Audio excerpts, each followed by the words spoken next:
Right here on 102.5 and 106.3 The Game. For more, follow us on Twitter at 1025 The Game or visit thegamenashville.com. Live from the Hiller Plumbing, Heating, Cooling, and Electrical Studios.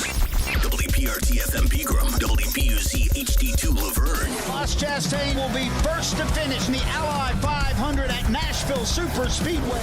Nashville's exclusive home for NASCAR. 1025 and 1063. Checkered flag is in the air. Man, this is a win in the cup race. The Game. A Cromwell media station. Covering your teams and the news of the day. Ladies and gentlemen. This is Caroline, Willy, and D-Mace. It was pleasant to listen to. With Caroline Fenton, Willy Donick, and former NFL wide receiver Derek Mason. You are hands down my favorite radio personality of all time. On 1025 and 1063 The Game and the Game Nashville app. With no further ado, Caroline, Willy, D-Mase, 1025, 1063 The Game and the Game Nashville app. Mike Vrabel is up at the podium previewing the Titans matchup with the Ravens this weekend, so we will send it over to him now.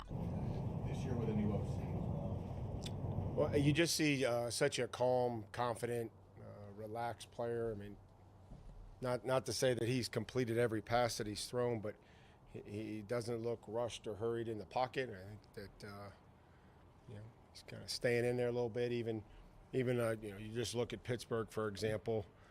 They brought a blitz zero, didn't necessarily complete it, but he didn't panic and fly out of there. He kind of stood in there and try to deliver the pass. I do see a comfortable player who is still talented wherever he has the football.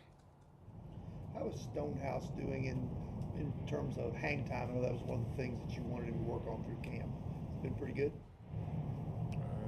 Yeah, he had one punt. I didn't think that was his best last week. So if we're just going off of last week, probably would need better. I thought that he'd had some really good games leading up to that.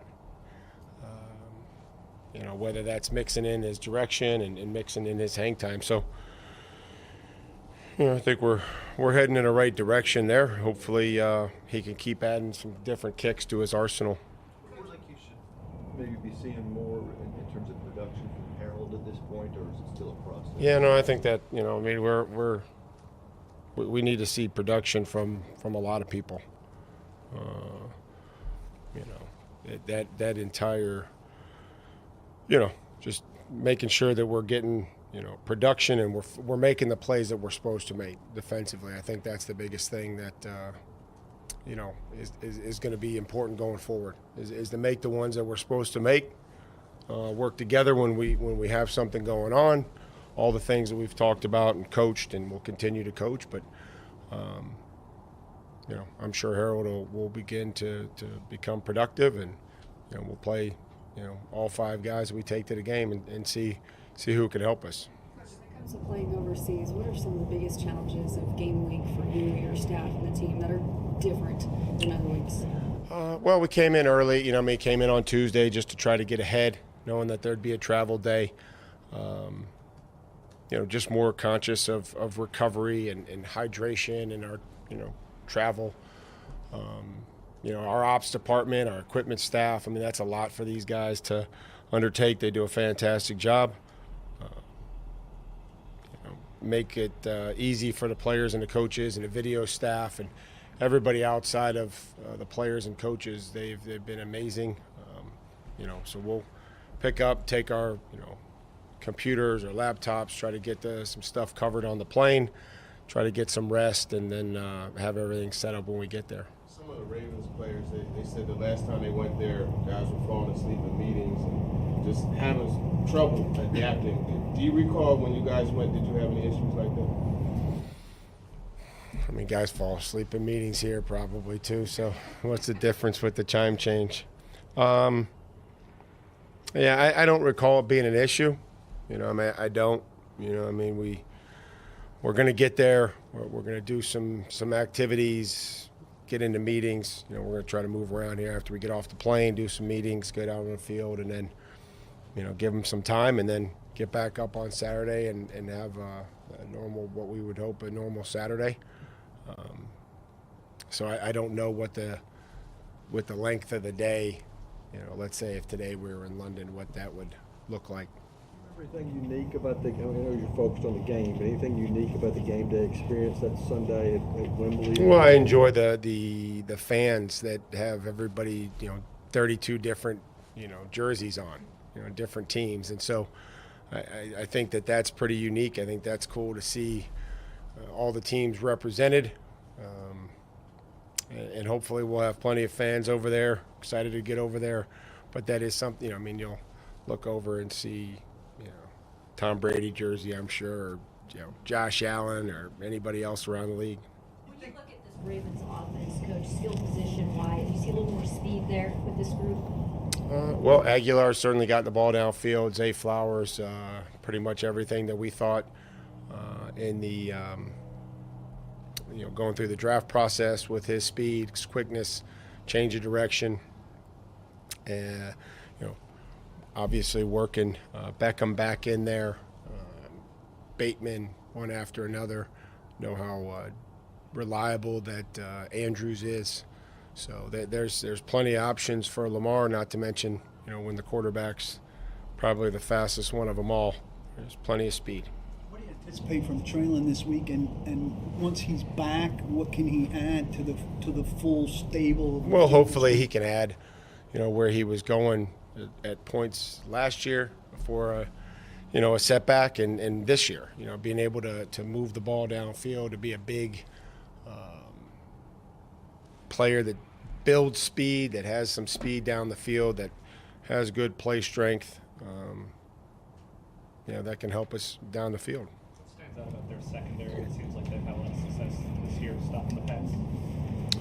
Well, they've always been good. I think that they play with great fundamentals. I think that they challenge. They've got good ball skills. Safeties are interchangeable parts, down and back, and I think Stevens has had a good year, and Darby's filled in for Humphreys, and he'll play, and we know how good that Humphreys is. But they've got good size, and they challenge you down the field and play multiple coverages too, which I respect. You mentioned that out of this game, you've done it in the past too.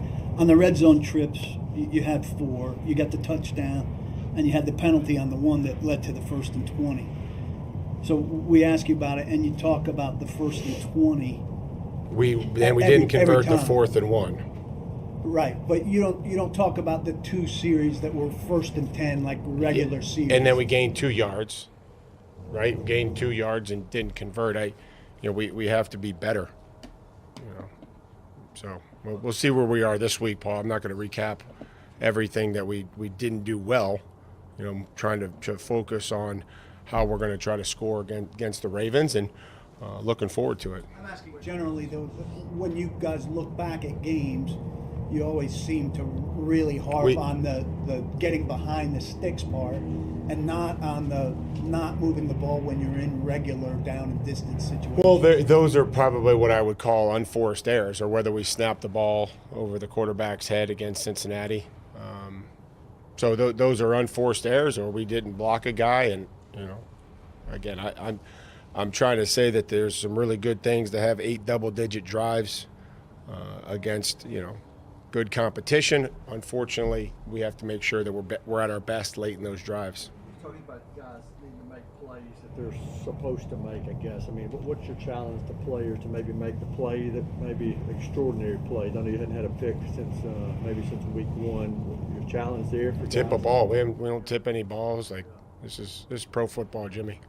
We pay them. They go make plays. It's defensive football. Go play fast. Go play violent. Go play aggressive.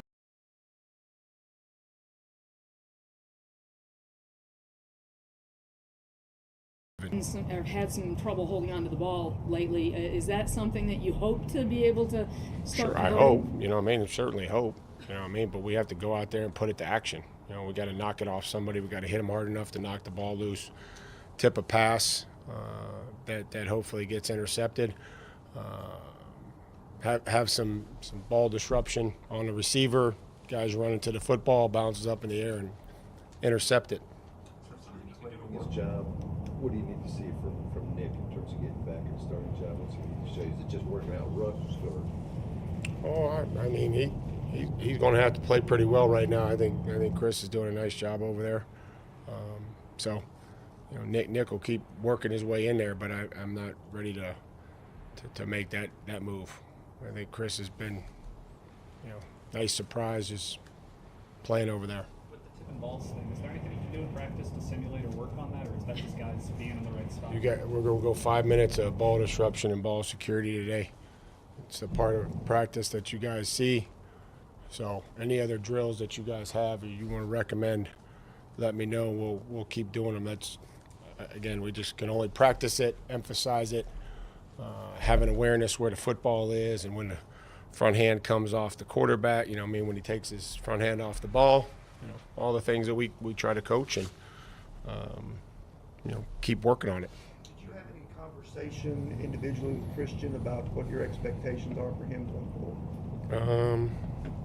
No, I mean, no more than I would have any other time. Just do his job and focus on, you know, fundamentals and competing and challenging. And that, you know, sometimes those things happen out there when you play corner. And I think the most important part is how you respond and,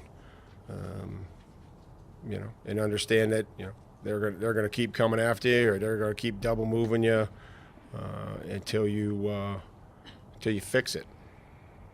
You mentioned, I know the other day about Chig and inconsistency. Is that more blocking, rail running? No, just details. Just the details. You know, just, you know, little thing for, you know, had him on a seam route in the red zone,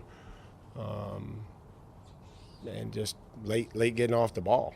You know, so just something like that. Just focusing in on the road, knowing that it's going to be, you know, got to be able to key the ball and get off and get up the seam. And, you know, we ended up throwing it to Hop, but, you know, trying to find some ways for him to get down the field. And just a little thing like that, just some little details. Winning every time is the key, but how important might it be even more going into a bye, trying to get to 500? Well, it would be, you know, it'd be nice to get back, you know, even, and then give ourselves a chance after the bye to put something together. I don't disagree with you one bit. The way the Ravens can run the ball, how do you view that in terms of maybe an opportunity for the D-line, the front seven, to kind of respond coming off of it? Yeah, well, we're all responsible. It'll be more than just the front seven. We'll all be responsible, and, you know, corners will have to tackle and safeties will have to tackle and fit, especially when the quarterback has the football. So it is a great challenge. They don't just run it with the quarterback. I mean, you know, Edwards is a tough physical runner. Hill is a great change of pace back, and then, you know, whoever else they activate between, you know, Drake or Gordon. But those guys have been doing a nice job, and then when the quarterback has his opportunities, you know, he's making the most of them. So it is a great challenge. You know, it's a multiple run scheme, not just, you know, inside, outside zone. They have gap schemes and pull guys and, you know, the quarterback read stuff. So they've always done a nice job, and that's something that they've been able to do. Traylon going to practice today? I wouldn't anticipate seeing Traylon out there today. Molden probably won't practice. Gifford probably won't practice. Danico and Hop will be out there probably the second half of practice. Thank you very much. Thanks, Coach. I'm trying to think if there's anybody else. No, I think that's about it. Oh, Simmons and Tart. See you guys. What about Simmons and Tart? Are they practicing Simmons and or not? Tart. What? Simmons and Tart, and you can fill in the blank. I think he was leaning more toward Not practice? Yeah, at the end he said not practice. Yeah. He was walking off the podium. Yeah, so I think those two guys and Tart. That's I'm sure. I'm seeing the tweets confirm that. No Simmons, no Tart at practice today. Yeah, and I'm not going to, you know, read too much into that because this is the first day they're back practicing. So I'm not going to read too much into that. Now, if they, you know, once they get down in London, which I think they're leaving, tonight? Or either early Let's hope they get on tomorrow. the plane. Yeah, tonight. So if they don't practice Thursday or Friday, that's when we need to be concerned. I think right now, coming off a tough game this weekend, Simmons did get a little, nicked up. So and holding he did him not out, play the same after that holding him shoulder out. injury. It's not. I'm not too worried because he said same thing with Hopkins. He's not practicing the first half of practice, but he will the second half. So I'm not too worried yet. Now, if they don't practice again Thursday, then we need to, start to think: are they going to be game time decisions? Guys that are questionable. So. It's going to be interesting to see, because this is the time of season, even though it's still early, you see a lot of teams starting to have injuries now. Yeah. A lot of guys are, whether it's on the IR for 4 games, day to day. They start piling up. Yeah. They start piling out 4 up. to 8 weeks. Yeah, so they're starting to pile up very quick. So, that's why I'm not too worried right now, being it Wednesday. But if it bleeds over into Thursday and then – if it gets into Friday and these guys are not practicing, Tart and Simmons, I think we need to start worrying, like, man, are they – and if they do go, are they going to be – what percentage are we getting of those guys? I thought they missed Tart a lot in the game on Sunday. He is underrated, I think. He's not just the nice undrafted guy that's made the team. I think he's an impact a damn good guy. player. He's an impact guy. And I did wonder – Simmons came back into the game after he was shaken up. They did stop the game. He went over to the sideline. I think, he was trying to run over, make a tackle. Al Shire came in and collided with him. And, it's up high somewhere. I don't know if it's neck, shoulder, whatever. He can't speculate. But I did wonder after that if that affected him because I didn't see quite the ferocity that I normally see from Jeffrey Simmons. And the bar is so high with him. But I wonder if he was affected by that. Maybe that's why he's not practicing today. Or could be just say, look, rest, work your way back into it by Sunday. I think it probably was. At least I felt like after the injury, he wasn't playing with the same level of intensity that maybe we're used to see Jeffrey Simmons playing. But even without Tear Tart, and I do not want to diminish the impact of Tear Tart in the slightest. I love him as a person, as a player, and what he adds to that front seven. But even without Tear Tart, where was Danico Autry? Where was Jeffrey Simmons pre the shoulder neck situation? And Autry is dealing with something too, as you heard. So, and that's not uncommon for him. But like you said, Derek, Did it's he say just he's not going to practice today? Limited today. Okay. Limited I think today. he and Hopkins are the two guys that That's are. the other one. Yeah, Hopkins will half, join the second half of practice. D-Mase, quick question, and Caroline and Willie, you can answer this as well. But, when you have a lot of guys that are injured on, like, for example, with the Titans situation, not practicing today and so forth, the travel, does that affect their injury to some degree, like with the air pressure and change of elevation? Would that put into any consideration? Because with the Ravens being there a whole week, some guys that are nicked up, they have time to acclimate. The Ravens have time to acclimate. Do you think that might be a little bit of an issue to worry about? I don't know. I'm sure the Titans and their doctors, sort of how they use analytics for the game. I'm sure they're sleep specialists and all these things. They study these things. Really studying, the effects of a long travel on guys that are, banged up or injured. So I'm sure I would almost be certain that, that coaching staff took that into account. But, even with that, when you're traveling with an injury, and you're on a plane for 8 hours, it's not like all those guys are sitting first class, You're talking about some big guys that are in just regular seats. It can, you got to get up and walk around. You got to move around. You got to, do things that will help you. Drink a lot of water and everything else because that flight, this is a long flight. And, when you're dealing with an injury on a long flight, man, it can be difficult. But I'm sure even on that flight, they give you treatment. You get ice, you get stim. They give you all that stuff even while you're on a plane. And that's been a big point of contention, or at least discussion, when Mike Vrabel announced, hey, we'll leave. I believe they leave tomorrow night versus the Ravens that have already gotten to London, of who has the advantage there. And I see Mike Vrabel's perspective of, we want to keep as much normalcy as possible this week. So we're going to stay in our facility, in our locker room, where we have our offices and our meeting rooms, and they can go into, back to their beds and their homes. I understand the idea of that. Like, I'm not a travel expert. I'm not a physical therapist. I don't know exactly how much time it takes for your body to recover or an injury to recover after a long flight. I don't think that I can have an educated opinion on whether it's the right answer or the wrong answer. And I don't know if the outcome on Sunday against the Ravens can confirm one way or the other. You're going to hear it on Monday if they lose, that they should have gone there earlier. The Ravens went out there earlier. It's like if Tannehill throws 3 interceptions, classic I don't think Monday it was morning because, quarterback. Right, it's not because of the long flight. I guess it just depends on how the game is played. If they lose, but they seem as if, they're energetic. Yeah, and it's a good game, and they play well. Then okay, you can't throw the flight in there. But if they come out and they look like the Buffalo Bills, they're sluggish, flat, and Baltimore is able to get up on them early, the question will come back: why didn't you leave earlier like the Ravens did?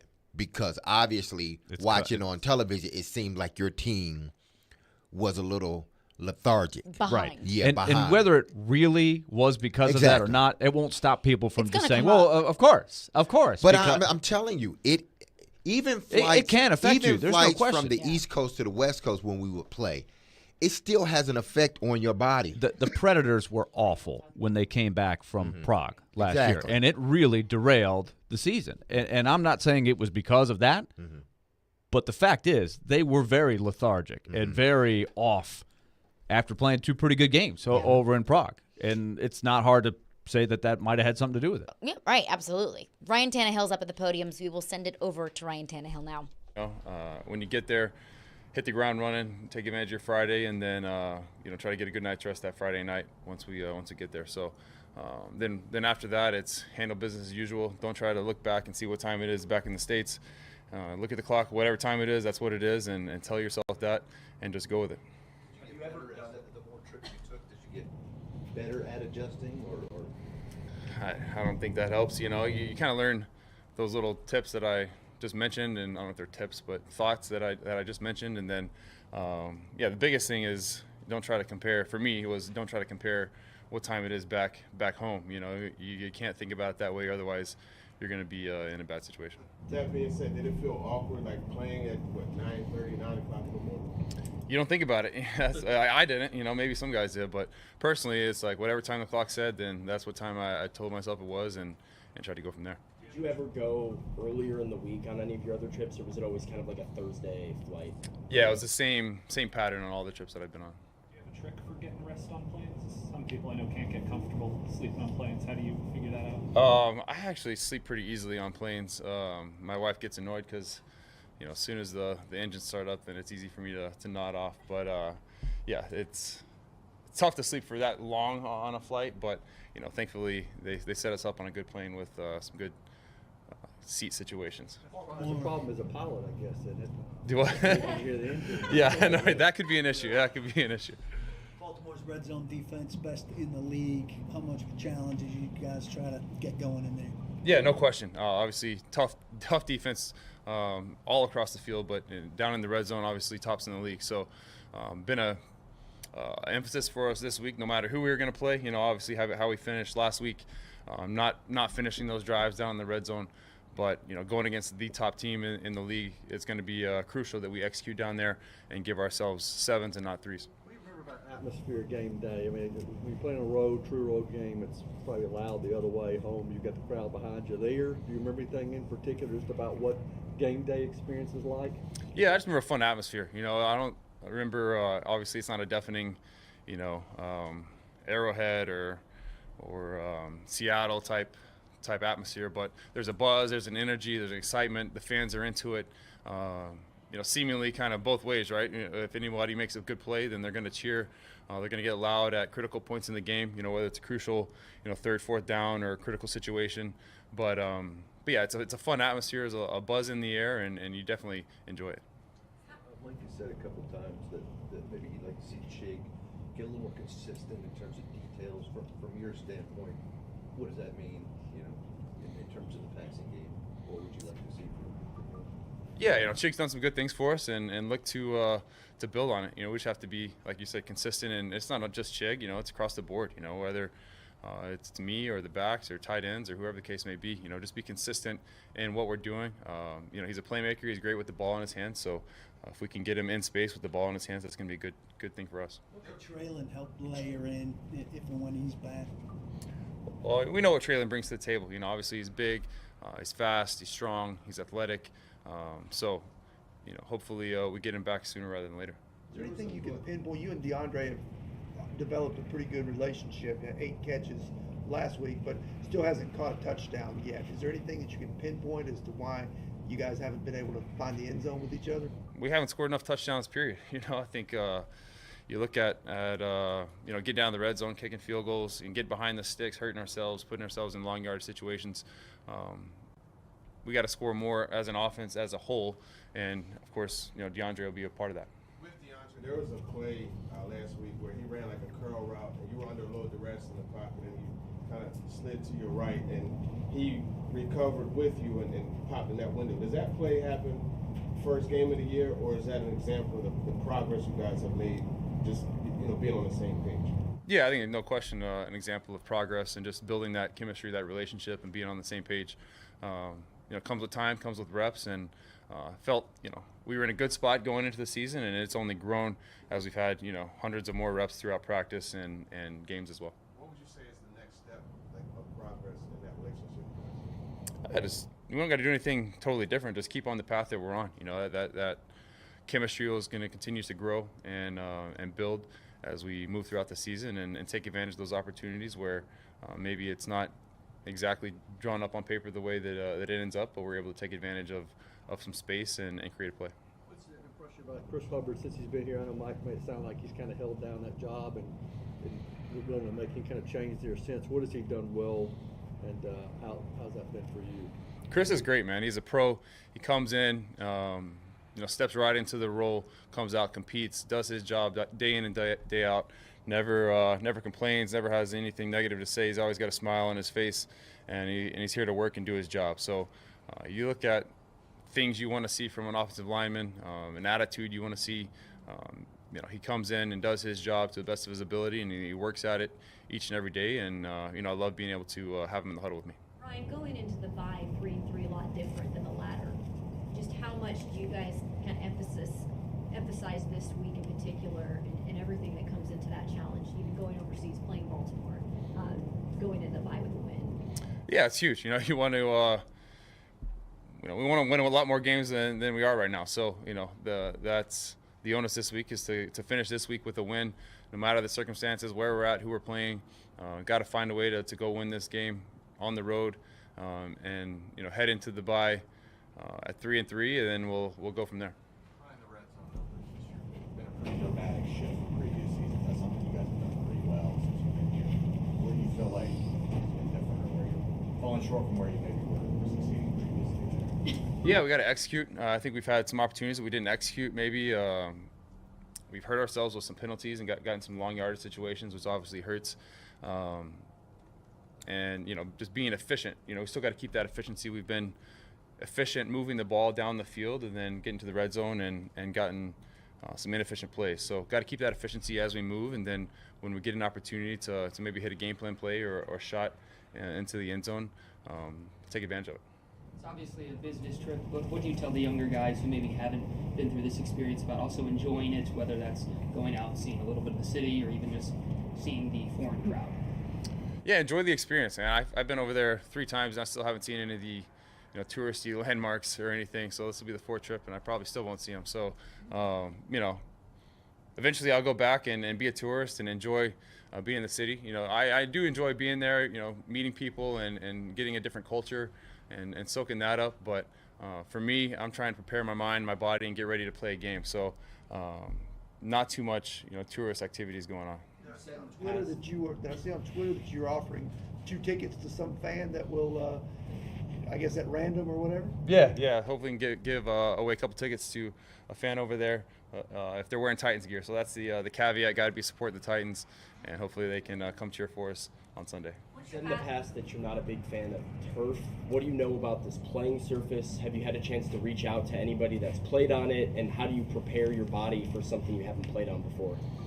No, I haven't really given much thought to it. Haven't talked to anybody about it. It is what it is. You got to have to go play the game, and we'll see how it is in warm-ups. And then after that, you can't really think about it. Just got to go play the game and deal with whatever it is. Ryan, what's your hat? This is a hat that Jerome, our equipment manager, made. Little inside joke. He helps us catch balls, and it's classic overrun, the COR, because he always overrun. He's standing there, and then he'll take 3 steps and then catch it behind him, so it looks like a bad throw. So it was a classic overrun. So then he made a hat to go for it. Talk about that relationship with DeAndre. Is that the primary reason you think for the big jump in the production you guys had Sunday, or is there more to it than just that?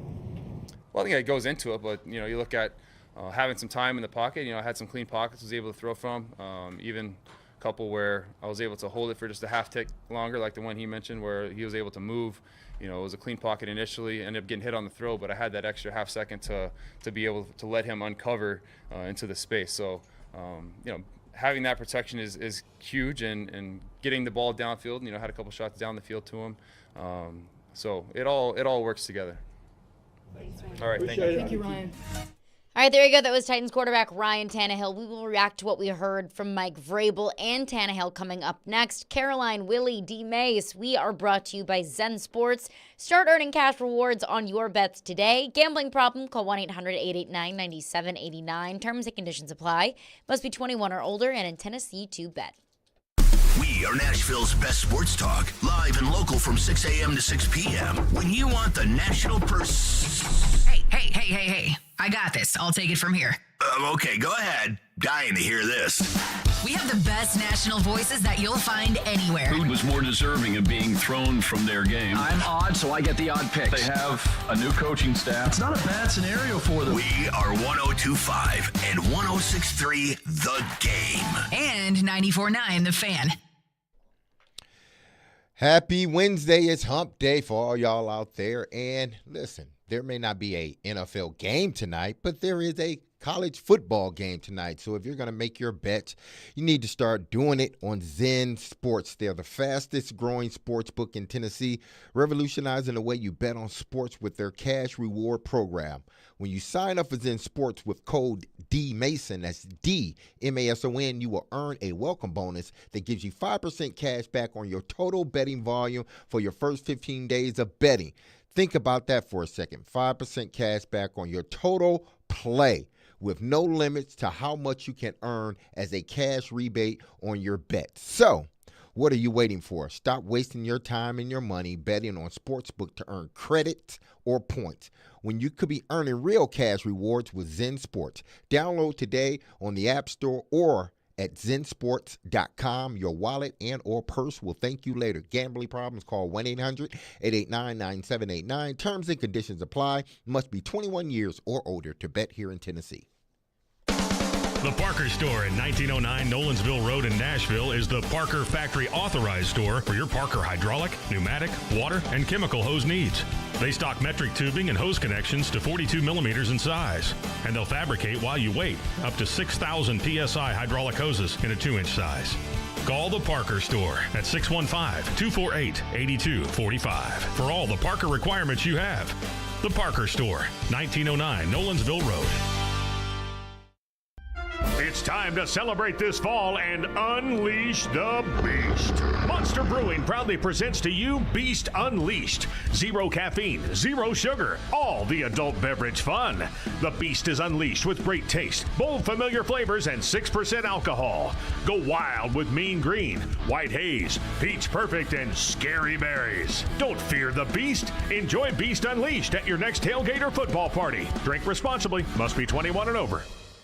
Get ready to dig into the future of construction. Look no further than Parman Tractor and Equipment. They've got the power and precision you need with link belt excavators, where red means go. Whether you're looking to rent or buy, link belt excavators are known for reliability and performance. When you see that red and gray machine on the job site, you know it's time to get things done. Parman Tractor's team offers unparalleled service. Visit parmantractor.com and get in the dirt with employee owners of Parman, where red means go. Don't miss out on totally outrageous customer service. If you're hiring, it can feel like you're trying to find a needle in a haystack. You can hope the right person comes along, or you can just use ZipRecruiter. And now you can try it for free at ZipRecruiter.com/radio. In fact, ZipRecruiter has helped a lot of business owners find their needle in a haystack, like Marco, president of operations at Telly Tires and Auto Centers. Because Telly Tires has grown a lot in the last few years, Marco needed to hire everyone from a receptionist to a store manager to a head mechanic. ZipRecruiter helps me find all the right people, even the most difficult jobs to fill. ZipRecruiter helps me keep my business running. Take it from Marco and millions of other businesses who've used ZipRecruiter. ZipRecruiter can help you find the needle in the haystack. See why 4 out of 5 employers who post a job on ZipRecruiter get a quality candidate within the first day. And right now, you can try ZipRecruiter for free. That's right, free at ZipRecruiter.com/radio. That's ZipRecruiter.com/RADIO. ZipRecruiter.com/radio. ZipRecruiter, the smartest way to hire. The holidays are a time of celebration and Thanksgiving. It's a time to host friends and family in your home to enjoy good food and good times. The last thing you need is an unexpected issue. If you're planning a gathering this season, take a few minutes to bring out the home experts from Lee Company. For heating, plumbing, electrical, and all your home improvement needs, Lee Company has you covered. Visit LeeCompany.com and schedule your first appointment online. Lee Company, all you need. Come try Calabria Brick Oven Pizzeria. Their pizza is cooked to perfection, but that's not all they're known for. Try one of their delicious appetizers, salads, fresh calzones, and they have a full bar and dessert. Calabria has been a Mount Juliet staple for 7 years now and has a new location in the heart of Goodlettsville off Long Hollow Pike. Come join the family at Calabria. After all, life's too short to eat bad pizza. Get in on the conversation at 615-737-1025. The game text line is driven by Wilson County Hyundai. Online at wilsoncountyhyundai.com. When you own a business, it's like another member of your family. Its success takes time. It requires money, attention, and tools to help it grow. At F&M Bank, we'll treat your business like family, building trust and responding quickly when you need us. No matter your business goals, you can reach them easier when you have a banking relationship that supports you, tools to conveniently manage your money coming in and going out, and expertise to make your business better. Bank your business at F&M Bank. myfmbank.com. Banking made easy on purpose. Member FDIC. Vanderbilt football lives here. This Saturday, it's Vanderbilt and Georgia from First Bank Stadium. Kickoff at 11 a.m. Coverage starts at 9:30. Your home for the Commodores is 102.5 and 106.3 The Game and the Game Nashville app. Hey, Smashville, this is Sean Henry. You're listening to Nashville's best sports talk, ESPN 102.5 The Game.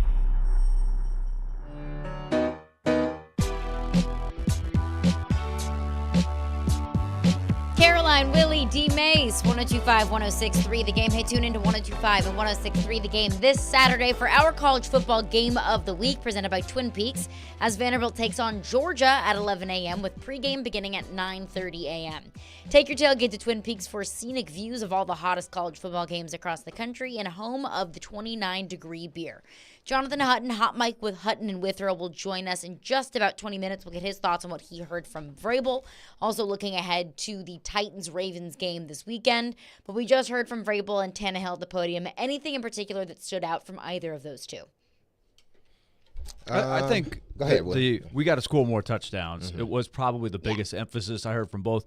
8 double-digit play drives that have ended in field goals. And I remember, Derek, you'll remember this team. I think it was probably the last year of the Tennessee Oilers. Mm-hmm. I thought that was a big issue for you guys, one of the 8-8 teams. But you guys could look really good at those long. Remember the Thanksgiving Day game in Dallas? You guys had a 20-play drive. Mm-hmm. And in that game, you scored a touchdown on that. But there were a lot of drives like that year where The offense had not really didn't have a lot of explosiveness, but you could keep the ball. Time of possession was a much bigger emphasized thing back then. But I used to remember there were games where you'd have 2 or 3 really nice drives, and the score was only 6-3 or 6-0, and then give up a touchdown. Oh, they're behind. They're doing all these great things. I think I heard that from Tannehill. He was asked about Hopkins not scoring a touchdown. He goes, well, we just have to score more touchdowns in general. To me, that seems like an emphasis I'm hearing from the team. It's just you got to cash in. This, if you finish off a couple of these drives, it could make all the difference in the world. Yeah, I think they have too many drives where they're good drives, but ultimately they end up in 3 points. And then, you have enough of those, and then the opposing team is coming down and they're scoring 7. The math just doesn't add up. So they're right. They got to find a way. From the 20 to the 20, it seems like they can move the ball pretty well. But it's when they get into that red area where, they start having some difficulties. I think why? Because I think the windows shrink a little bit, and that play action doesn't work as well as it did out in the field. Because even when I react to the run, I still now have enough time to get back into my zone. So maybe it could be that, but it's one of those things that once they get the run game going the way they want to, I think that will help out them in the red zone. Not having penalties help out in the red zone. Making plays when plays are supposed to be made or there to be made. Because they had a few plays within the red zone that they just didn't capitalize on. So they're going to have to capitalize on those. And just hearing what Ryan Tannehill said about, his rapport with D-Hop. He said, listen, if I get the time, then I'm going to essentially find guys and throw the football, and they're going to catch it. If I don't have the time, that's where, we run into problems from a passing standpoint. So, but that's going to be a reoccurring theme with this offensive line. One week they're going to look okay, like I thought they looked okay at times this past weekend. But then other weekends it's going to be like what we saw in New Orleans and when they played Cleveland, where, we're looking and scratching our heads like, man, this offensive line is bad. So they're going to have to find this happy medium where they can move the ball and not just move it, but capitalize at the end. Give him enough time to throw the football. Easier said than done, but I think that's the only way that they're going to be profitable in the red zone. And I'm glad that you bring up the offensive line, because that's really been a philosophical question that we've been breaking down ever since we learned that Nicholas Petit-Frere was going to get suspended for the betting suspension. Of what do you do? What happens when Nicholas Petit-Frere comes back and his backup is actually playing pretty well? But we found ourselves in that position where Chris Hubbard is he's not the weakest link on the offensive line. He's been doing his job for the most part. Mike Vrabel was asked, because Nicholas Petit-Frere will be available this week. Mike Vrabel was asked about what the plan is at the right tackle position. This was Mike Vrabel. His job, what do you need to see from Nick in terms of getting back in the starting job? What's he need to show you? Is it just working out rough or? I mean, He's going to have to play pretty well right now. I think Chris is doing a nice job over there. So, Nick will keep working his way in there, but I'm not ready to make that move. I think Chris has been, nice surprise just playing over there. And I think some of those things will be reevaluated potentially after the bye. All right, let's get past London. I think a lot of things are going to be reevaluated after the bye. But honestly, I'm kind of relieved, maybe isn't the right word. But I'll just say, okay, I'll use that word. I'm kind of relieved that Mike Vrabel did say that, because I think Chris Hubbard has been playing well. And I think that you want to have your best 5 out there in some sort of capacity. I think at this point, Chris Hubbard is one of your best 5. Now, where does that leave Nicholas Petit-Frere? You move him over at left tackle. He has been practicing at left tackle. It might not be a move that's made this weekend, but a move maybe that's made, like I mentioned, after the bye. I leave Chris Hubbard where he's at. He's been doing a fine job. And I think that's what the coaching staff probably has realized. The best course of action right now that Nicholas is back is to keep Hubbard right over at the right tackle because he's comfortable in that position, and he's doing fairly well. He's not doing great, but he's not doing bad. He's holding his own. And to slowly work Nicholas in at the potentially right tackle position, because I think ultimately they want to have Nicholas on the field. They think he's part of their best 5 offensive linemen. So I would expect, depending on how Dillard plays this weekend, I would expect they will try to roll Nicholas in at left tackle a little bit more. Now, what does that do to Dillard? I don't know. That's that's one of those situations where we gave you an opportunity and it just didn't look good. Yeah, and you might have to just take an L for that one and move on and just have the best 5 linemen on the field that you have. You've watched some Ravens tape. We know that this Ravens defense is legit. Top 10 run defense in all statistical categories, whether it's total yards rushing, whether it's yards per carry. The Ravens are in top 10 of run defense in some sort of capacity. They're also one of the best red zone defenses in the NFL. Coming off of that performance in the run game and in the red zone against an Indianapolis Colts defense that hasn't been great against the run, that hasn't really been a staunch defense at all so far this season, what concerns you about what you've seen from the Titans offense so far going up against this Ravens defensive front? And this line, this offensive line. I mean, I would say they got to be aggressive. This offensive line has to be aggressive. I think Mike McDonald is doing a really good job with that Baltimore's defense. I mean, they always, since I've played this team and known of this team, they've always had a good defense. Now, some have been better than others, but they always prided themselves on being physical, knowing what to do, and being disciplined. And I see that the same, led by Rohan, what's his last name? The backer, I'm forgetting his last name now. The Roquan Smith. Georgia. The Baltimore Ravens middle linebacker. They look at him sort of in the same line of Ray Smith, Ray Lewis, or any one of those middle backers they've had throughout their tenure there in Baltimore. And Patrick Queen. Yeah, all these guys. They are just a physical group. They come downhill, they're smart, and they tackle well in space. So my concern is, can this offensive line match the physicality of the defensive line of the Baltimore Ravens? Because the last time they ran into something like this, it was the Cleveland Browns. My initial reaction or answer to that question, no. Not all 5. No. I think Skoronski, but he's still working his way back into it. I think Skoronski can definitely hold his own. I think Hubbard can do well. My problem, again, is going to be Dillard. Can he hold up against this really good defensive line? And like the Titans, they pride themselves on stopping the run. So they're going to do everything they can to make you one-dimensional. And then those guys are they have confidence in their guys on the outside. I'm giving you a little teaser of what I've seen on film. But they're comfortable with their guys on the outside if they have to play man defense.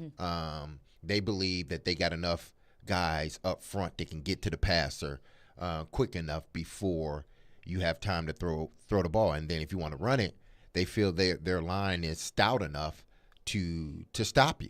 Now, whether that happens remains unknown, but that's what I believe. That's what they're thinking, going into this game, and that's what what I'm worried about. Can the Titans' offensive line match the physicality of the defensive line of the Baltimore Ravens? Because that's what we think about teams that play against the Titans. Can their offensive line match the physicality of the Titans' defensive line? And a lot of times it's no. Right. So that's going to be the big question, and it will be answered Sunday in London. Am I wrong for just feeling so dejected about this game? Like, I feel so the way that I'm approaching it is like a doctor's appointment. Like, let's just get it over with.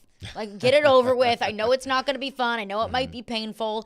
And I think a lot of that does have to do with the Indianapolis game. That I said, look, that's a game that you should win. It's a defense that struggles against the run. You have one of the best run defenses in the National Football League. Like, take care of business against a team that's dealing with some injuries and then move forward going into a tough Baltimore Ravens team. Well, they couldn't stop the run. They couldn't get the run game going, and they got beat by, well, granted, Gardner Minshew's a good backup quarterback, by a backup quarterback. Now I'm going into it like you got Lamar Jackson to account for. You got Gus Edwards to account for. This defensive line struggled to stop the run last week against Zach Moss. And, no disrespect to Zach Moss, but Jeffrey Simmons said that he looked like Le'Veon Bell out there. I don't think Zach Moss is necessarily Le'Veon Bell.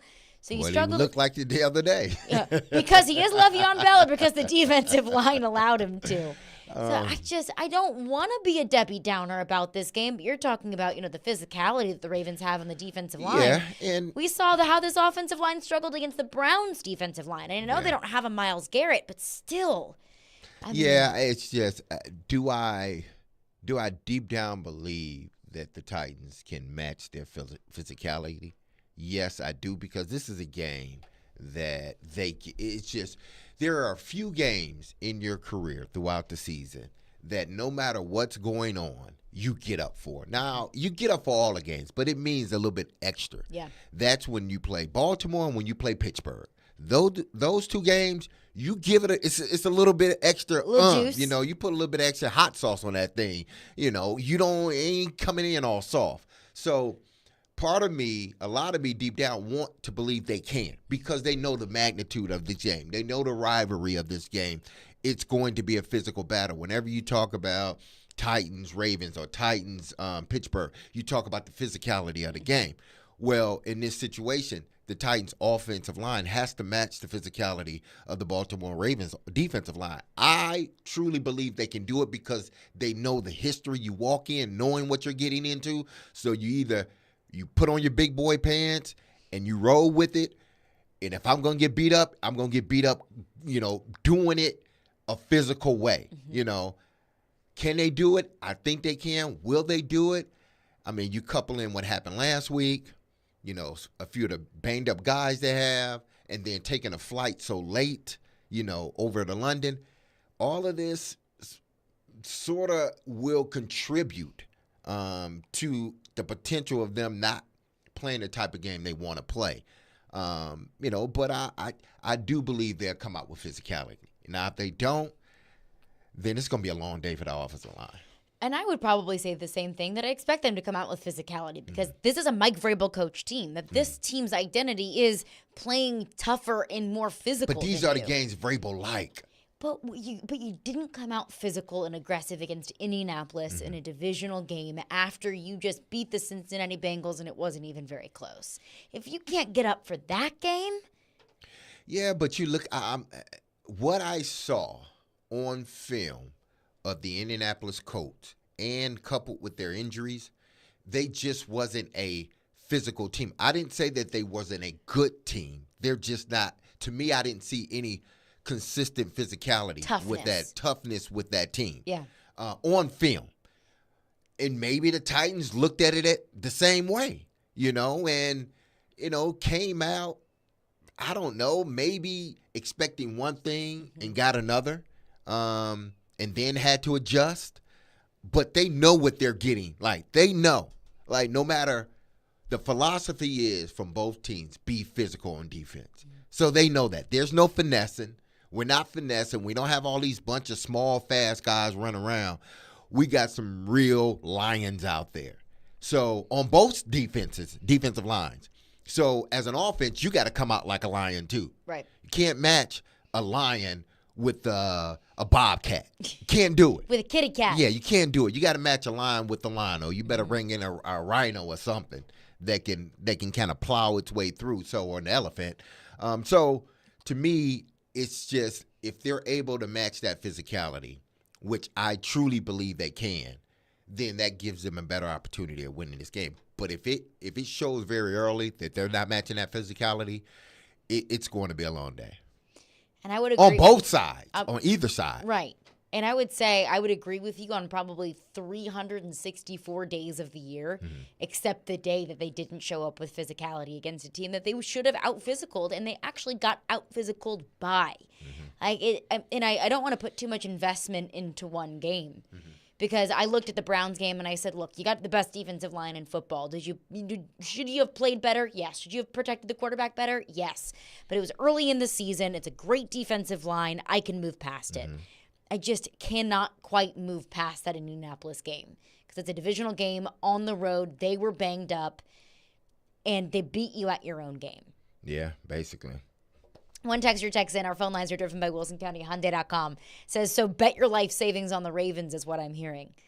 Look, if you're bold enough to put money on the Tennessee Titans, then I applaud you.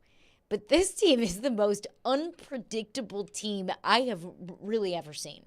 Because as I'm, bloviating about how I don't trust the Titans and how I think it's going to be as miserable as a doctor's appointment, I still do think it's just as likely that the Titans could come out and punch the Baltimore Ravens in the mouth and win that game. Because that's just what the Titans do. They zig and they zag.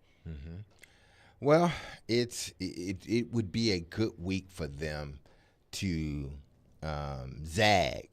When and not zig. Yeah. To show up and go out there and play the type of game that we have seen them play, both defensively and offensively. But I think if they come out defensively and with that type of physicality, then I think that sets the tone for the offense. To me, at least, I do truly believe that. So. We'll see. This team, I can see why you're like, man, I'm like, I don't know about this game. I can see why, because of the way they played against Indianapolis. And then having to make the travel to London against another physical team.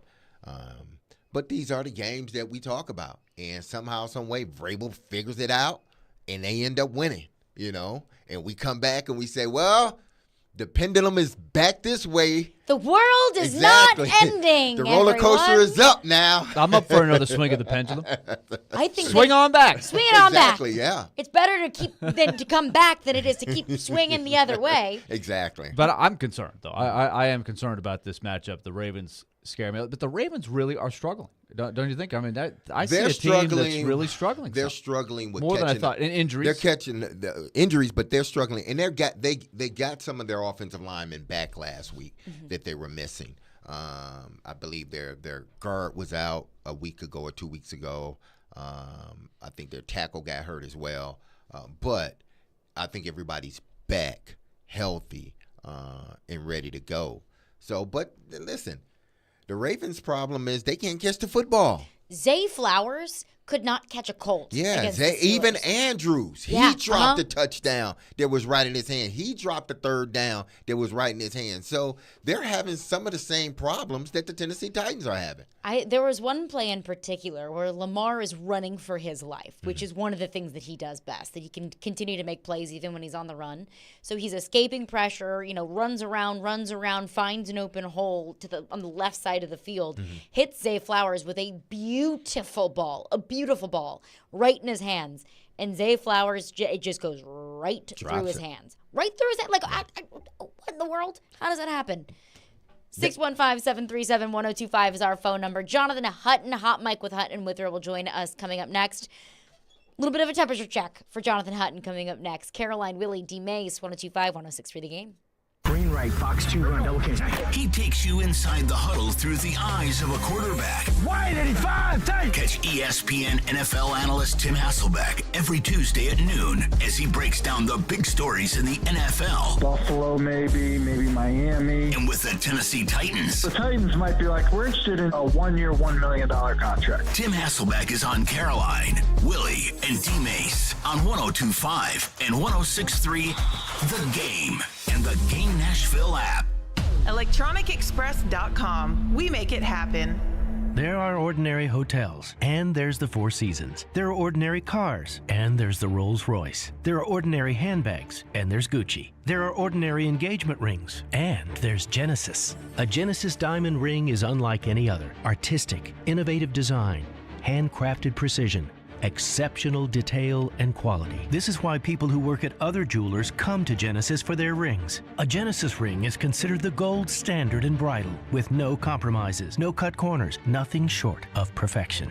We have the look, the style every woman dreams about. At Genesis, you'll find dozens of exclusive world-class bridal designers who are revered for their attention to detail, exceptional vision, and superior craftsmanship. A Genesis ring rises to the occasion, reflecting her style, her unique personality, her confidence, her individuality. In a world filled with ordinary, for this moment, choose extraordinary. Choose Genesis. Genesis Diamonds, Green Hills, and Cool Springs. Exergen thermometers are proven to be more accurate than non-contact thermometers. With children back at school, keeping them healthy is important. Clinical studies have proven that non-contact thermometers are inaccurate and can miss fevers. Accuracy matters. That's why the Exergen thermometer is trusted and used by medical professionals. Exergen thermometers are available at many fine retailers. Choose a trusted and accurate thermometer for personal use. Learn more about why accuracy matters. Available at Walmart and participating retailers. Learn more at Exergen.com. Vanderbilt football lives here. This Saturday, it's Vanderbilt and Georgia from First Bank Stadium. Kickoff at 11 a.m. Coverage starts at 9:30. Your home for the Commodores is 102.5 and 106.3 The Game and the Game Nashville app. Now, your Game Center update. This is Nick Frazier with your Game Center update. Yesterday on the Chase and Big Joe show, John McClain joined the show and shared his thoughts on head coach Mike Vrabel and general manager Rand Carthon on who has the final say on the roster. When Rand Carthon came there, I'm guessing he would have, he's got an agent that he would negotiate. Somebody has to have final say. Like I see all the time in San Francisco, people talking about John Lynch doing a great job. Well, I'm sure he does, but Kyle Shanahan has it in his contract that he has final say. So if they can't agree on something, somebody has got to have the final say. Tune in on Thursday as the Nashville Predators host the Seattle Kraken in their home opener. Puck drop is set for 7 p.m., and you can listen to the game right here on 102.5 and 106.3 The Game. For more, follow us on Twitter at 1025 The Game or visit theGameNashville.com. Live from the Hiller Plumbing, Heating, Cooling, and Electrical Studios. WPRT FM Pegram, WPUC HD2 Laverne. Broadcasting on Alexa. I appreciate that. And other smart speakers. 1025 and 1063. And the score! You can run different offenses. The doors on the board. Off the field, on the field. The Game. A Cromwell media station. Covering your teams and the news of the day. Ladies and gentlemen. This is Caroline, Willy, and D-Mase. Who is pleasant to listen to. With Caroline Fenton, Willie Donick, and former NFL wide receiver Derek Mason. You are hands down my favorite radio personalities of all time. On 102.5 and 106.3 The Game and the Game Nashville app. With no further ado, Caroline, Willy, D-Mase, 102.5, 106.3 The Game and the Game Nashville app. We are live from the Hiller Plumbing, Heating, Cooling, and Electrical Game Studios, and we're streaming live on Twitch, Twitter, YouTube, and Facebook Live every single day. Jonathan Hutton, Hot Mike with Hutton and Withrow, joins us now because it is, in fact, Hutton o'clock. Hutton, always appreciate our weekly chats with you. I was just telling Willy and D-Mase, I feel so dejected about this Ravens game after the Colts game. They were just out physicaled. They couldn't run the football. They couldn't stop the run. And then going into a game against Baltimore with one of the best defenses and one of the best run games in the NFL, I need a reason to feel some optimism for this Ravens game. Yeah, that's kind of like we discuss every other week, right? I mean, it's that type of season for the Tennessee Titans, just when you think they have a chance to get some momentum going, consistency, stack some wins. And by the way, this is the month of October is generally where the teams begin to turn and show who they are. The Titans have happened what they have happened up in Indy. It's a big game for the AFC. I mean, this feels like if it's not one of those pivotal games for the Titans just to turn a corner, it's a wild card positioning type matchup for both organizations and divisions that right now are pretty close to one another in record. Interesting to say the least, given the fact that Baltimore feels like they've handed some games away. Titans feel like they They probably feel the same way, given the fact, Caroline, that I think they know what they want to do or what their identity is. They're just not consistently showing us that they can do that week in and week out. Jonathan Hutton, Hot Mike with Hutton and Withrow is with us. We heard from Mike Vrabel earlier. He said Jeffrey Simmons and Teair Tart would not practice today. Now, it's Wednesday. They still could come back out tomorrow and still could be a full go against the Ravens on Sunday. But what would that mean for this defensive line? Let's say it's out Simmons and Tart against Lamar Jackson in that Baltimore run game. Well, it's a different it's definitely a different feel without Simmons. Okay. I heard a lot about Teair Tart not being in the game last week, and I think that paired with Simmons getting the stinger certainly played an effect. But man, it was more than just the interior of the defensive line. It's that collective group that on the games where we have made the comparisons of the defensive front to where they were really good 2 years ago, they have won those games. You know, they've been the disruption up front that has helped the secondary. And when they're not a factor, the Titans aren't winning games, period. They're not getting off the field. 83% of the time on third down on their wins, Caroline, the Titans are getting off the field on third down defensively. And when they lose games, it's 50% of the time defensively on third down. And in large part, it's what goes on in the line of scrimmage, the physicality, the trenches. Titans didn't win that up front. The Colts pushed them around. The Ravens are certainly capable of doing the same thing. I think it's a different type of rush, though, with Lamar Jackson, not allowing him to hit the edge and do some things with the legs outside of the pocket instead of collapsing the pocket the way we saw with Joe Burrow, for instance. So it's a different game plan, but the game plan always includes Jeffrey Simmons. They've got to have him. Now, Hud, Vrabel did mention at the beginning of the week that, well, after the presser after the game Monday, that there was thoughts of benching Fulton. Do you think that if they have a repeat or some missed assignments by Fulton, do you think they are even capable of benching him? Oh, you're saying the depth-wise? Yes, depth-wise. Yeah, I mean, it's not I guess the alternative would be, okay, we're taking him out because the eyes continue to be in the backfield. He's getting run over on some of these routes. It was reminiscent of A.J. Brown in Philadelphia and from last year and what we saw from Pittman last week. The quick answer to that is no. The depth is not up to par. It's not up to snuff. And I think the other quick answer, D-Mase, is, man, the D-line and the pass rush has to affect the quarterback enough to help out the secondary. It's not a good situation. The alternative, though, would be, okay, we're getting Fulton out of there because he's a focus of what they're doing. They're going at him. And can it be much worse? Because they're giving up a ton of yards, not points. Mm-hmm. But in that respect, they couldn't get off the field to get their offense the ball back and even have a chance to, stay on the field. So it's a situation you don't want to be in this early in the season, especially with Fulton in a contract year. I thought this would progress better than what it had, given what we had seen from him this offseason and going into a season where he seemed motivated and ready to prove himself.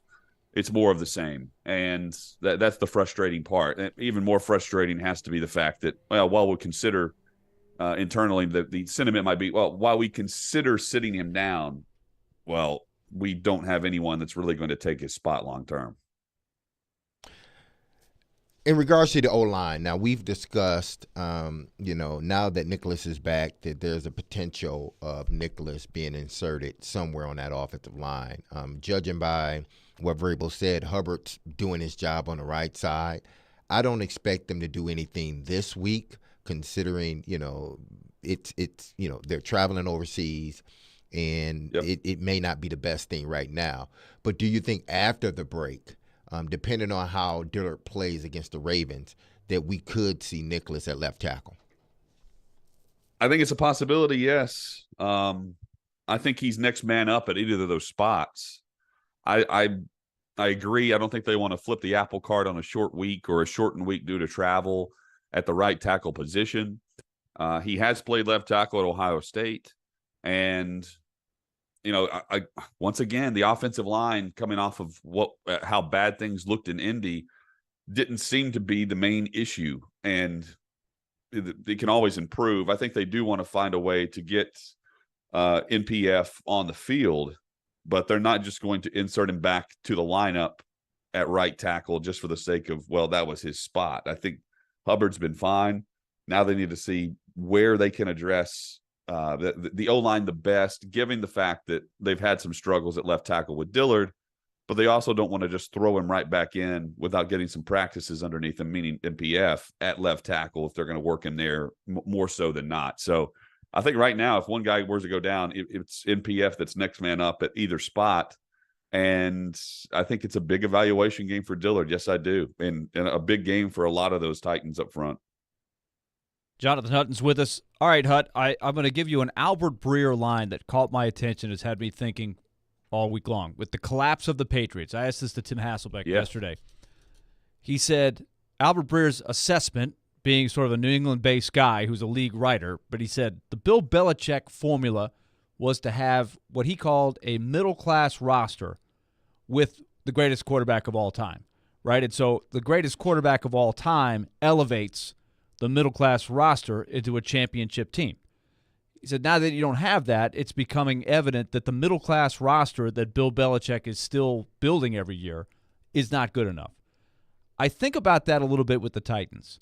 Middle-class roster with, instead of Derrick Henry elevating all boats and turning you into a winning team, I see a middle-class roster. So is that wrong? I'm concerned about that. I see a middle-class roster that has to be perfect on the margins to get where they want to go. Totally. I don't think that's wrong. I see, just using the terminology, the middle-class roster that it sometimes plays even below that, given some of the drops we've seen. And I think that's going to happen to there's a lot of middle-class rosters, right, in the league. That's why there's so much parity. But the thing, too, you had – in this case, your version of Brady's in the backfield with Derrick Henry, right? And absolutely. And I don't think he's quite the same as he was. No. And this is not there's still, on a given year, are 3 or 4 or 5 loaded rosters like the Eagles, the 49ers, and I guess any team that Patrick Mahomes is on, even though they're not as loaded as maybe they were a couple years ago. But you see where I'm going, right? They don't have that guy that is erasing all the mistakes and elevating the weaknesses, masking the weaknesses. Well, you also had the other players around the Patriots that were middle class, and that was on their worst day.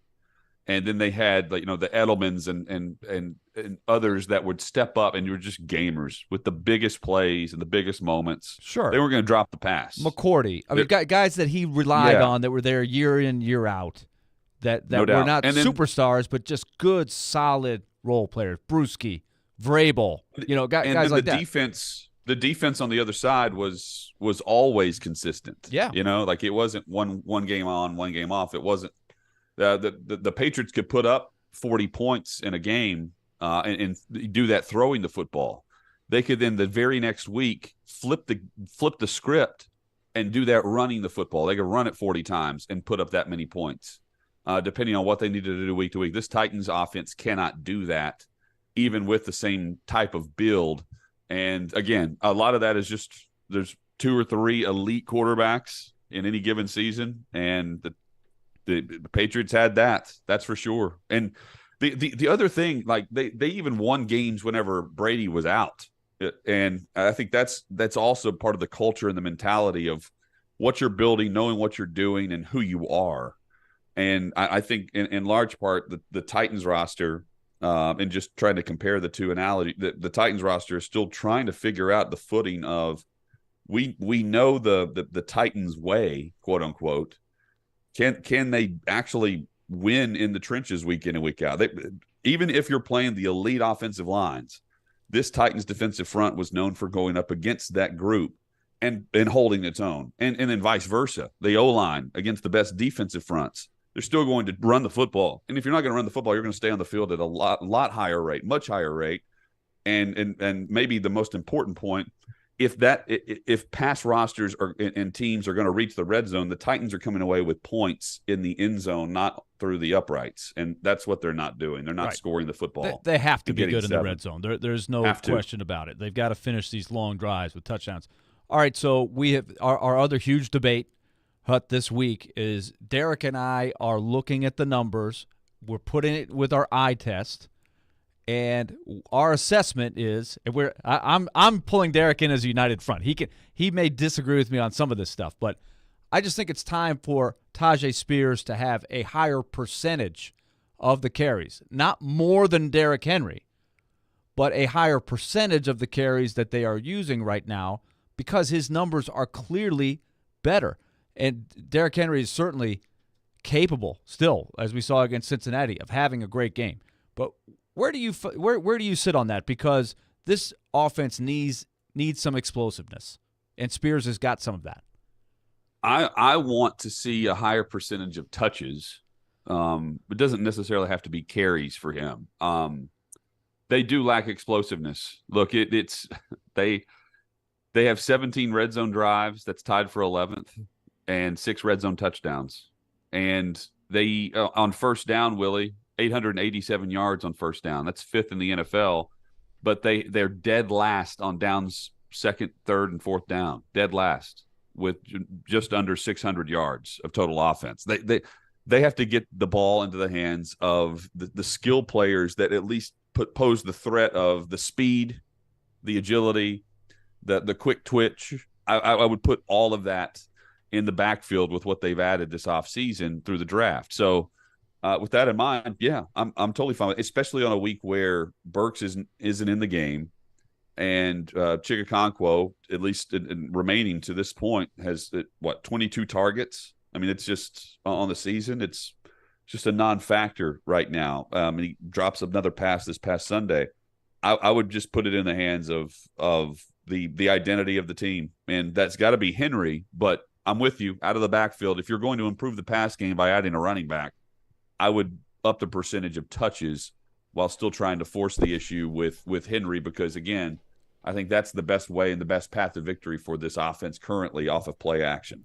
And look, this is where Jonathan Hutton is with us. This is where kind of our conversation started was I feel like there's a common misconception where it's either Spears or Henry and you have to be on one team or another. Because I look at it that's like, not the argument. That's not the argument at all. Right. It's how do you divvy up the pie. I look at it like the Titans have won 2 games this season, and those 2 games, Derrick Henry has gotten the ball 22 times, and the other one he got it 25 times. So I look at it and say, okay, well, whatever you're doing with Derrick Henry is working. And I understand that not every single game you're able to give Derrick Henry the ball 30 times. Like against the Browns, when you're down 2 touchdowns, running the football isn't necessarily the best path to victory. I look at it like, look, feed the ball to Derrick Henry. Let him be your primary running back, and let Tajay Spears be a really good supplementary piece to that.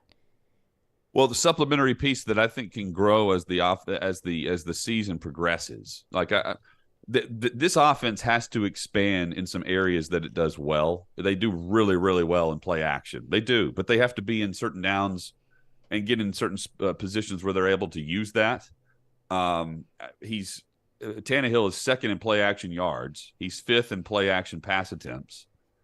Tannehill, and I'm flipping it to Tannehill because I think the run game affects the pass game in a large way for this offense. And the pass game can be affected by getting more of Spears involved and Henry. But if Tajay Spears deserves to get more of the percentage of touches just based on what we've seen, and especially just given the fact that you're trying to move the football a bit better than just going to Hopkins every single time between the 20s.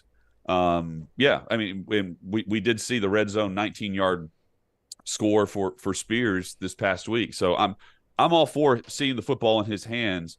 I don't want to do it just to take the football out of Henry's hands. But I think that's more game plan mentality is what we're discussing here.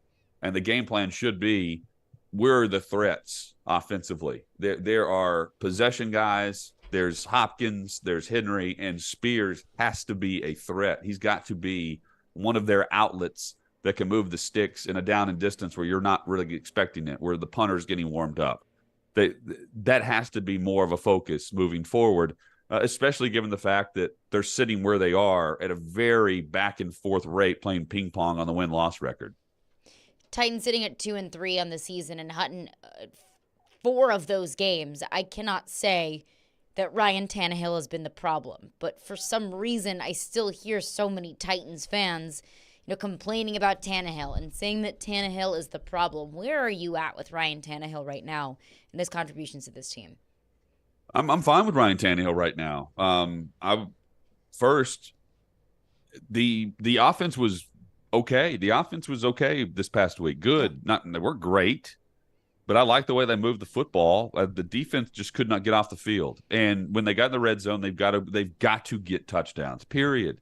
Nick Folk, the old refrain of Nick Folk's kick is up and good is good, but it's not good enough. And that's where it's really frustrating. It's where things bog down a bit. He's either had and he's still getting again, he didn't get knocked around all that much this past week. I believe 9 hits, which compared to what we've seen in the first 4 games is an improvement. It's a mark of improvement. It's a check mark. But I don't point to Tannehill. He doesn't come to mind as the top several reasons why this team is where it is.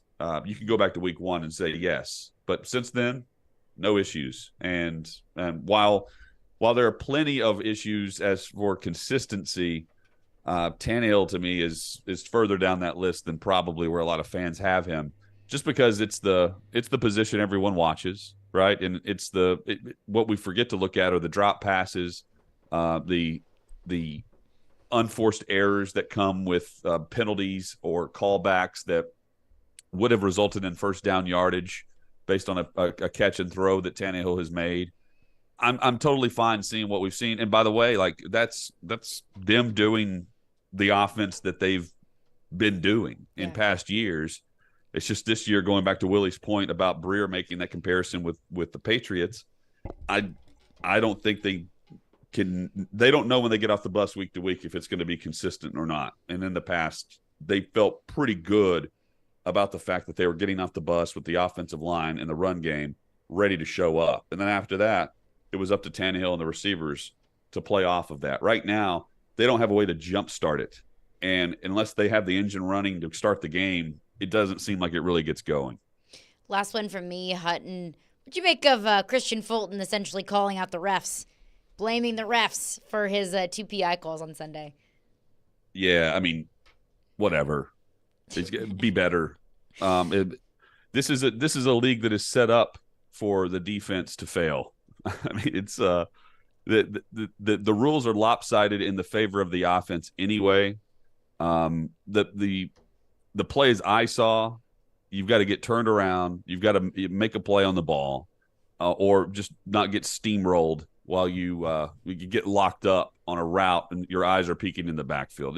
It's got to be better than that, guys. And let's say if Vrabel is considering something with Fulton and maybe looking at a depth chart that isn't good enough to insert over him, that's not because the officials have it out for Christian Fulton.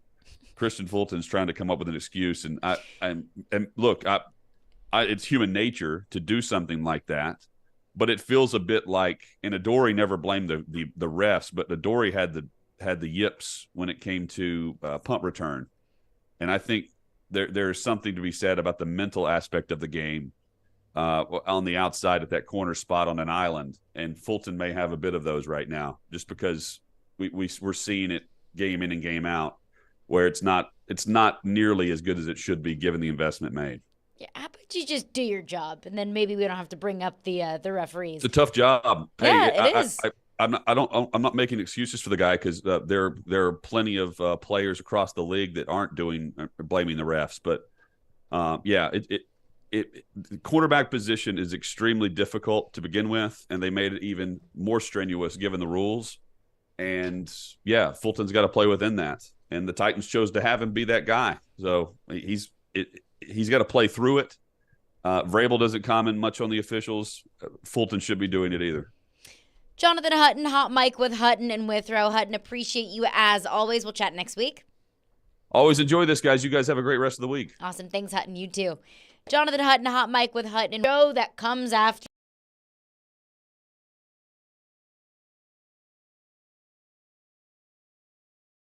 after us. Breaks down every game. The players are still going to be fine. And knows the ins and outs of the two-tone blue. They deal with their own position coaches. He is ESPN NFL Nation Titans reporter Teron Davenport. It's clear what he's doing. TD joins every Monday at 1, Thursdays at 3, Friday mornings at 8, and anytime on the Talkin' with TD podcast. I think that's really cool how he could show both sides. TD is on 102.5 and 106.3 The Game and the Game Nashville app.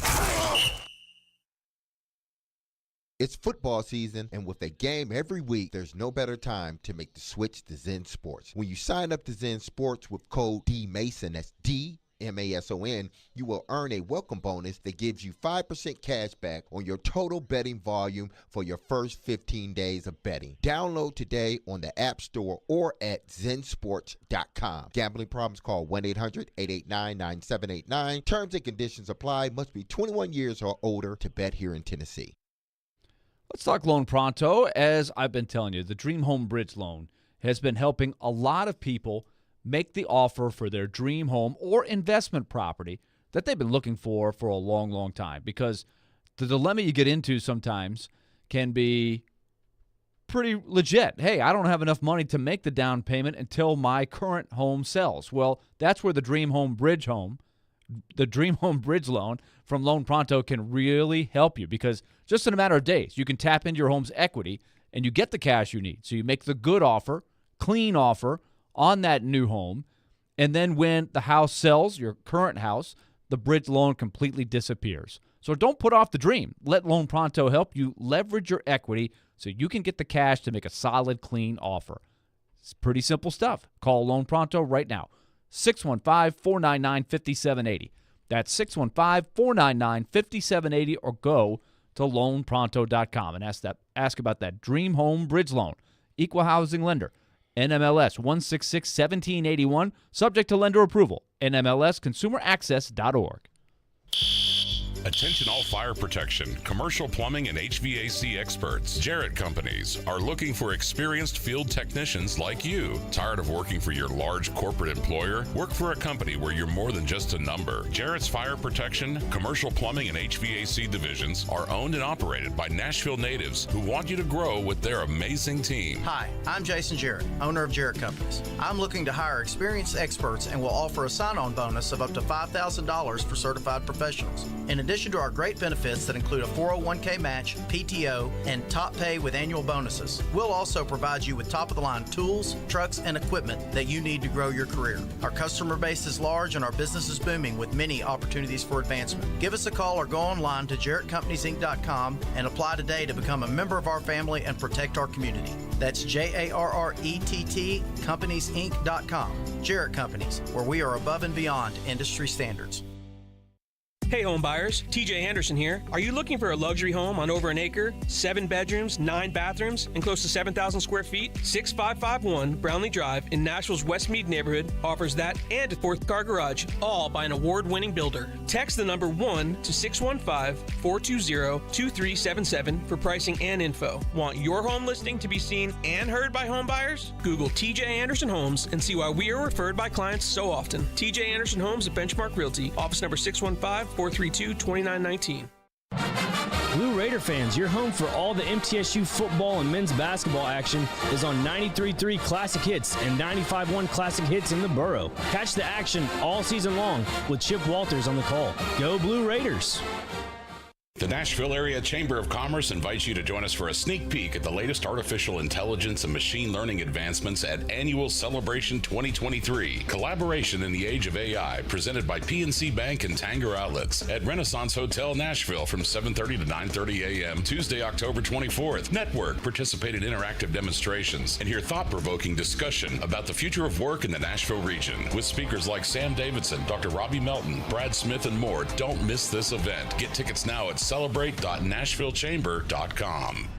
In any work environment, culture is the most important thing. And what makes up the culture? The people. Hey, this is General Manager Sean Ford with Cromwell Media. And this month, we have several celebrating their anniversary working with us. From our corporate office, Janice Russell is celebrating 33 years and Dorothy Black, 29. Robbie Stanley and Joe Rexroad, the duo that make up our morning show on 102.5 The Game, are celebrating 3 years. And Connor Newt, who works for 102.5 behind the scenes, is celebrating 1 year with us as well. If you're looking for a new career, reach out to us at together@cromwellmedia.com.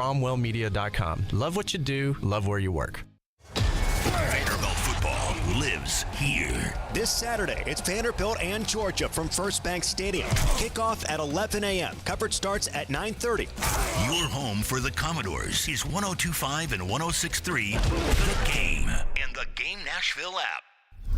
Hey Nashville, this is Vanderbilt football head coach Clark Lee. You're listening to Nashville's best sports talk, ESPN 102.5 The Game and the Game Nashville app.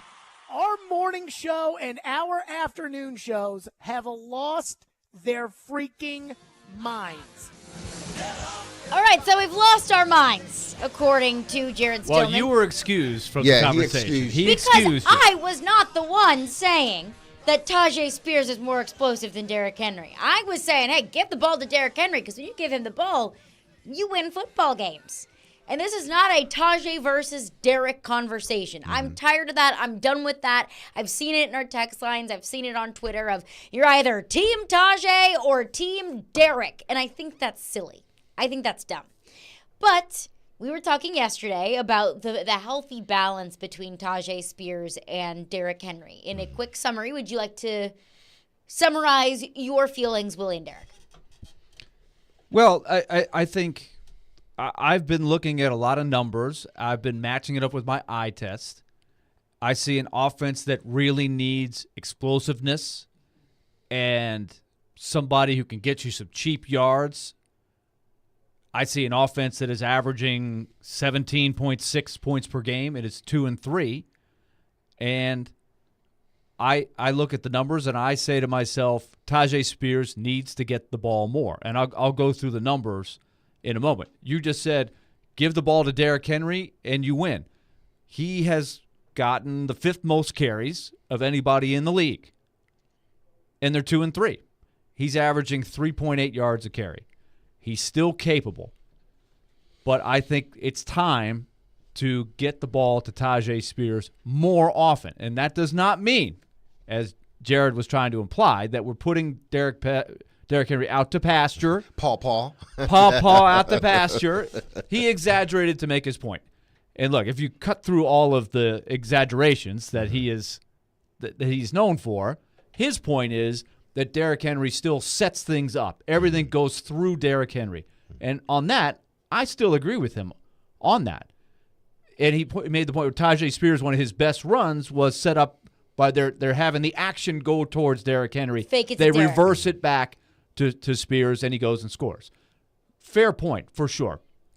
And I'm not saying you change your whole offense. But the percentage of times you're giving the ball to Henry is not getting you what it used to get you. 3.8 yards. Now, that could change. He could hit 2 home runs in London, and these numbers look a little different. And that's what he hasn't done so far. He's not hitting the home runs. Spears is getting more done per carry. I'll go through it in a moment. I'm saying if Derrick Henry is the main course and Tajay Spears is the side dish, I want a bigger portion of the side dish. Yeah, that's all.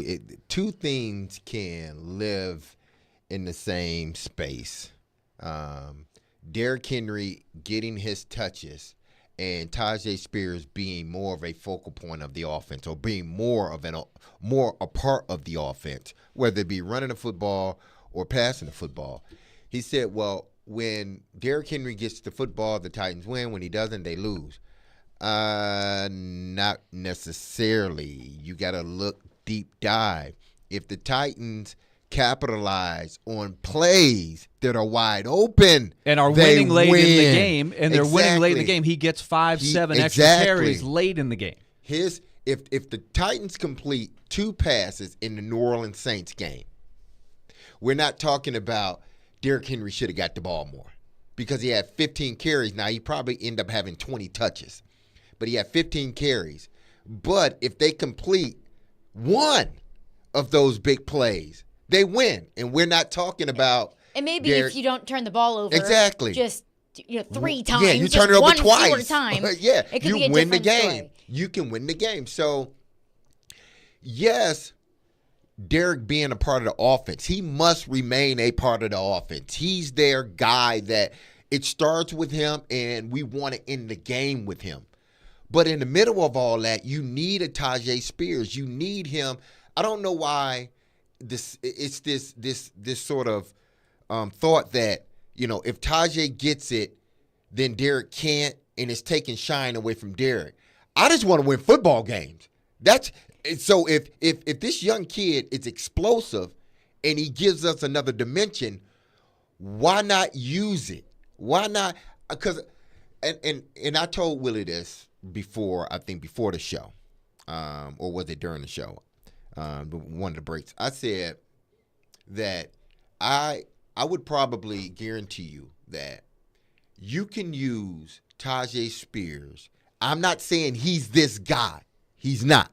But you can use a Tajay Spears sort of in the same fashion that you can use, that they use Christian McCaffrey in San Fran. He's not Christian McCaffrey, but I guarantee you that if I took Tajay Spears and put him on San Fran's team, we would be marveled by like, wow, this kid is good. It's about how you use him.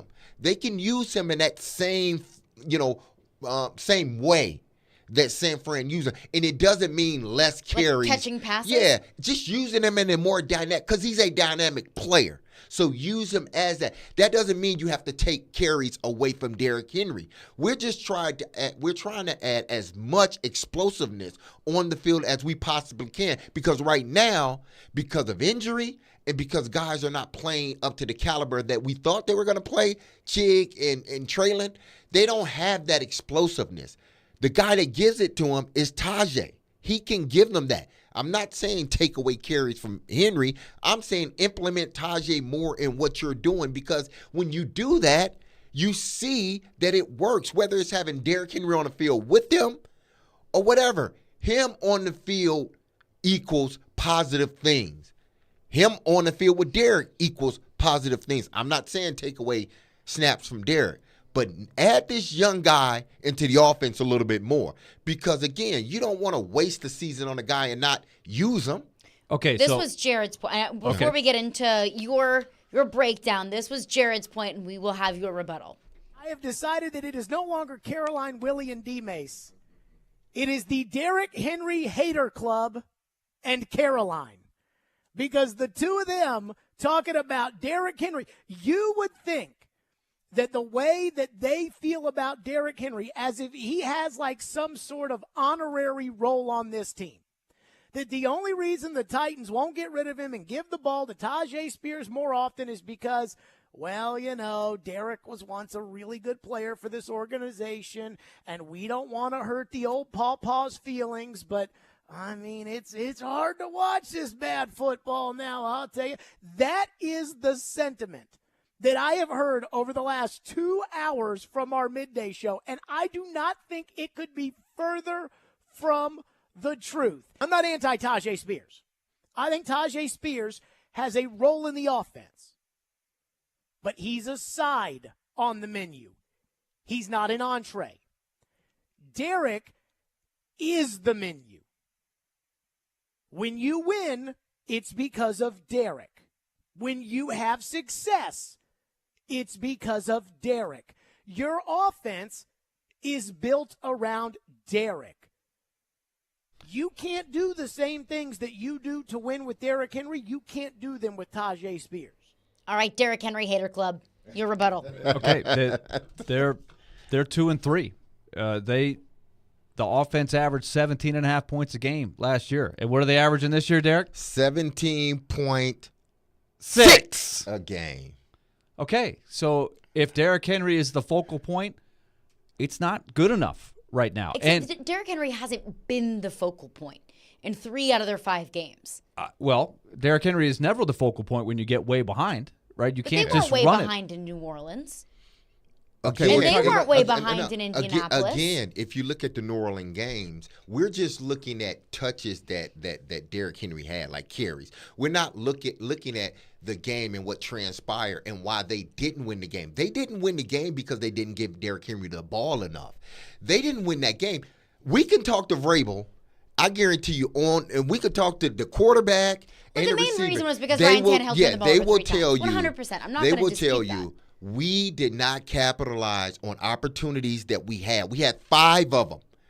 We went over and turned over the ball. That's not a good recipe for winning. That has nothing to do with Derrick Henry touching the football. And when you get the touches, a lot of times do come when you are ahead late in the game, like they were against Cincinnati, and you pile up yards when the other team's tired, you're running the clock out. That is one way that you get them 23, 25 touches.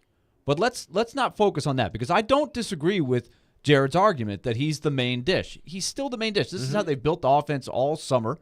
He's still the focal point of the offense. But I'm talking about the percentage of times. I want more of the side dish. And I don't want Derrick Henry to be the menu. I want him to be the main entree. He's still the main entree. He's going to be the focal point.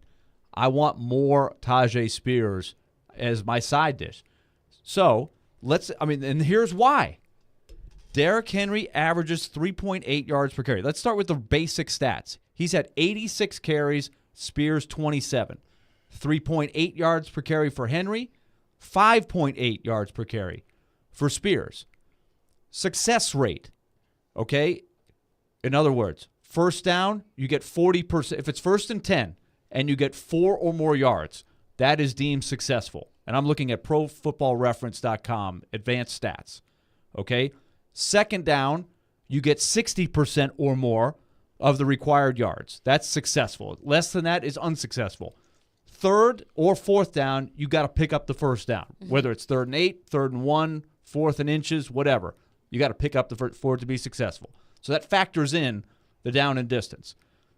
Henry's, of the 86 runs, 45% have been successful, which isn't bad. Spears is 63%. So let's now take it a little further. Yards before contact. This is our theory, our eye test. Spears hits the hole quicker, which is not a knock at Derrick Henry. He is still a very effective runner, but this is an offensive line that's got issues, right? Yards before contact per attempt. There are 57 running backs in the league that have 20 or more carries. 57. Derrick Henry ranks 43rd in the league in yards before contact per attempt. So that's before anybody touches. So that has a lot to do with the line, what's open, is the play there. He is 1.8 yards per attempt before contact. The number one guy in the league is a Kinney. I don't know if Dolphins guys even count, because they've been so lights out. I think sometimes there's just no defense there. But he's off the charts. Breece Hall, 4.1. DeAndre Swift, 4.0. Connor. So I'm just giving you a reference point. 1.8 is way down there. So you can say, well, that's the offensive line. The offensive lines are good. Spears is 2.7 with the same offensive line. That ranks 18th. Way higher. Now, here's the other thing. Now, Derrick Henry should be, after contact, he breaks tackles. He moves the pile, right? That's where he should be better. Derrick Henry averages 2.0 yards per carry after contact. 17th in the league. Not bad. Number one is Kinney from Miami and that alien offense they've got going. 5.0, which is off the charts. Yeah. Jaleel McLaughlin, 3.9 is second. Breece Hall, 3.1. Fourth in the NFL of ball carriers who have carried it 20 times or more is Tajay Spears with 3.0. So Tajay Spears is getting more yards per contact or after contact than Derrick Henry. He is, and in the breaking tackles category, Henry has 4 on 86 carries. Spears has 3 on 27 carries. So I look at those numbers and I'm saying Spears should get the ball more. I'm not saying Derrick Henry should be replaced by Spears or anything close to it. But those numbers for an offense that is desperate to find another level, I want to see more Tajay Spears with the ball. one question that I would have is not just comparing the two, but comparing Derek's advanced stats this season versus last season and the year before and in 2020. Because I know that, every, website's going to be different. I didn't know what website you were using. One website that I'm using with advanced stats has Derrick Henry yards after contact average 3.2 in 2023. In 2020, it was 3.6, and that was in his 2,000-yard season. So that's not that far off. That's not that different. So I'd be interested to see year over year, because if it's 3.6 yards after contact, but you're getting 2,000 yards a season and your offense is running through Derrick Henry, well, I'll take that if the numbers are along the same lines as the best season that he's had. And I'm not going to deny that Derrick Henry is not the same Derrick Henry that he was in 2020. I think anyone can see that. Just watch games. He's getting caught from behind more now than he used to, which was essentially never. And I'm not going to deny that. I'm not going to deny that Tajay Spears is an incredibly explosive player. But I don't want to lose sight of the fact that this offense still runs through Derrick Henry, and you still win games when Derrick Henry gets the football, and Derrick Henry still poses a threat that's more threatening than probably any other player on this team. But let's continue the conversation coming up next and back into your phone, 615-737-1025. Caroline, Willy, D-Mase, 1025, 1063 The Game. He knows the ins and outs of the Titans and isn't afraid to give his opinion. Traylon Burks needs a massive offseason. He's Jonathan Hutton of Outkick. I don't see how they make a move without going to Ryan Tannehill. Catch him every Monday at 10:30 on Chase McCabe and every Wednesday at noon on Caroline, Willy, and D-Mase. Hutton is on 102.5 and 106.3 The Game and the Game Nashville app. Caroline Fenton here from my friends over at Black Tie Moving. When you choose Black Tie Moving, you are going to get a highly awarded Inc. 500 company. I moved with Black Tie Moving about 2 months ago, and I promise you, I swear to you, it was the best moving experience I have ever had in my life. They were so accommodating and so respectful of my things and of my furniture. They took such great care of everything. They were so kind and respectful of my space, any questions that I may have had. And throughout the moving process, they asked questions like, where do you want this thing? Do you want this placed here? If you don't like it, we're happy to move it back down to the other level or into another room. It was so seamless. I just kicked my feet up on the day of my moving day, and they took care of all of the dirty work. So visit blacktiemoving.com or call 615-437-8401. That is 615-437-8401. And be sure to mention the promo code GAME, G-A-M-E, to score 10% off of your next move. And then sit back and enjoy the best move of your life with Black Tie Moving. It's the final week of the Electronic Express 40th anniversary sale. Visit any of our convenient locations and save up to 40% throughout the entire store. This week, get a TCL 55-inch 4K TV for only $269, or a stainless steel refrigerator only $499. Plus, get up to 60 months special financing on items like a top-load laundry pair, only $349 each, or an HP touchscreen laptop just $699. Sale ends Saturday. Electronic Express. We make it happen.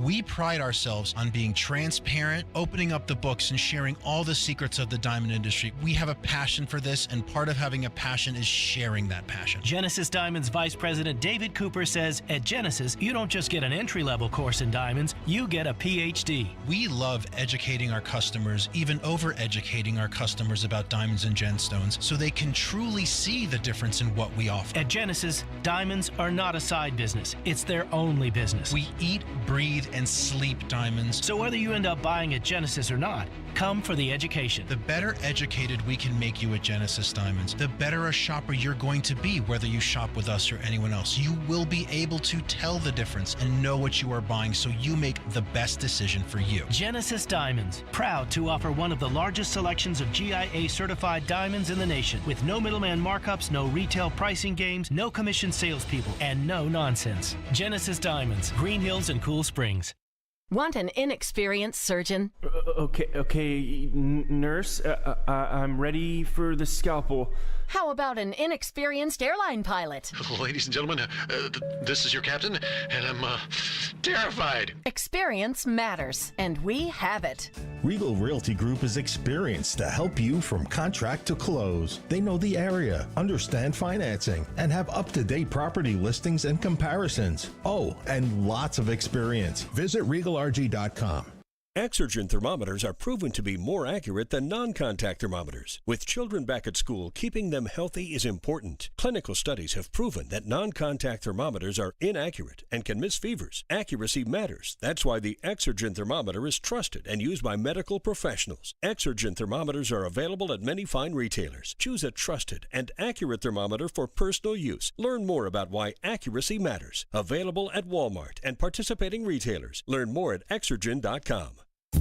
They combine hard-hitting journalism. The Titans asked Kevin Byard to take a pay cut. Strong-willed opinions. There's hot takes and then there's like weird takes. Yeah. This is a weird take. And sometimes some old man takes. I'm excited about it. So do I gyrate embarrassingly? To create the perfect morning show, they are Robbie and Rex Road. Mornings from 6 to 9. Presented by TJ Anderson Homes of Benchmark Realty on 102.5 and 106.3 The Game and the Game Nashville app. Having some fun in the midday. Yeah, that's awesome. This is Caroline, Willy, and D-Mase on 102.5 and 106.3 The Game and the Game Nashville app. So here's a sample of what the midday show was saying. And by the way, Derek asked me today, he said, hey, can we just agree to disagree? And I said to that, no. Here's a sample of what they were saying on the midday show. Here's Derek's take. The guy has done so much for a period of time in his career. And then all of a sudden you start to see the decline a little bit, and then you have this fresh guy comes in. People don't want to let go to what's been working, even though they see at times there's a decline. And in this is a perfect example of it. But then people have the excuse of, well, the offensive line. Well, the offensive line is the same offensive line Tajay Spears is running behind. Derrick Henry is still a good runner in this league. He will remain a good runner as long as he stays healthy. But Tajay gives them that explosiveness. This game is about speed. No longer from the running back position. It's not so much power. If you got speed and power, which Tajay has, Derrick has lost a little bit of that. He can't get to those holes the way Tajay can. All right, that was D-Mase yesterday. The numbers back it up. The numbers I just gave you back exactly what he said up. Yeah, and again, it's knowing that you have a younger, more explosive. More explosive doesn't mean you are a better player. More explosive is something different. Once you get through there, you have the ability to go. That doesn't make you better than a Derrick Henry. Derrick Henry he's lost a little bit of that. And I've said that, and I will stand on it because that's what I'm watching. But I also will stand on he's still a good back in this league. He's still a good runner in this league. He's not what he used to be, but he still is capable of doing the things that you need him to do, like grinding out the game, getting those tough yards. He may break one every now and then. And setting up things for the rest of the offense with play and action. Also saying that he's not what he used to be. That's saying that he's not a 2,000-yard back. Exactly. That's all I'm saying. And that's fine. That's I all I'm said saying. that Derrick can be a 1,500-yard back. That is still an elite running back in this league. But he was last year, and they were not a good offense. They were a bad offense. They still last were. year. But this I game can't is put about. that on Derrick Henry. No, you don't put it on him, No. but the offense has to get better. How does it get better? This league is about explosive individuals and explosive plays. Yeah, you will have teams that every once in a while grind it out. You know, the Titans have had their share of grinding it out series. Other teams. We saw the Indianapolis Colts this past weekend. They grinded out that last series versus the Tennessee Titans. But if you're going to be one of those offenses that is you got to have that explosiveness. The Titans right now, as a whole, it doesn't seem like they have that explosiveness. They have individuals that may give them that, Tajay Spears, but if you're going to score points in this league, or better yet, if you're not going to be one of the teams that have explosive players on offense, you better have a historically dominant defense. And the Titans don't have that. They've had that before. Now, they came damn close a couple of years ago to being one of those defenses. And we saw what happened. It led them, to having a number 1 seed and everything else.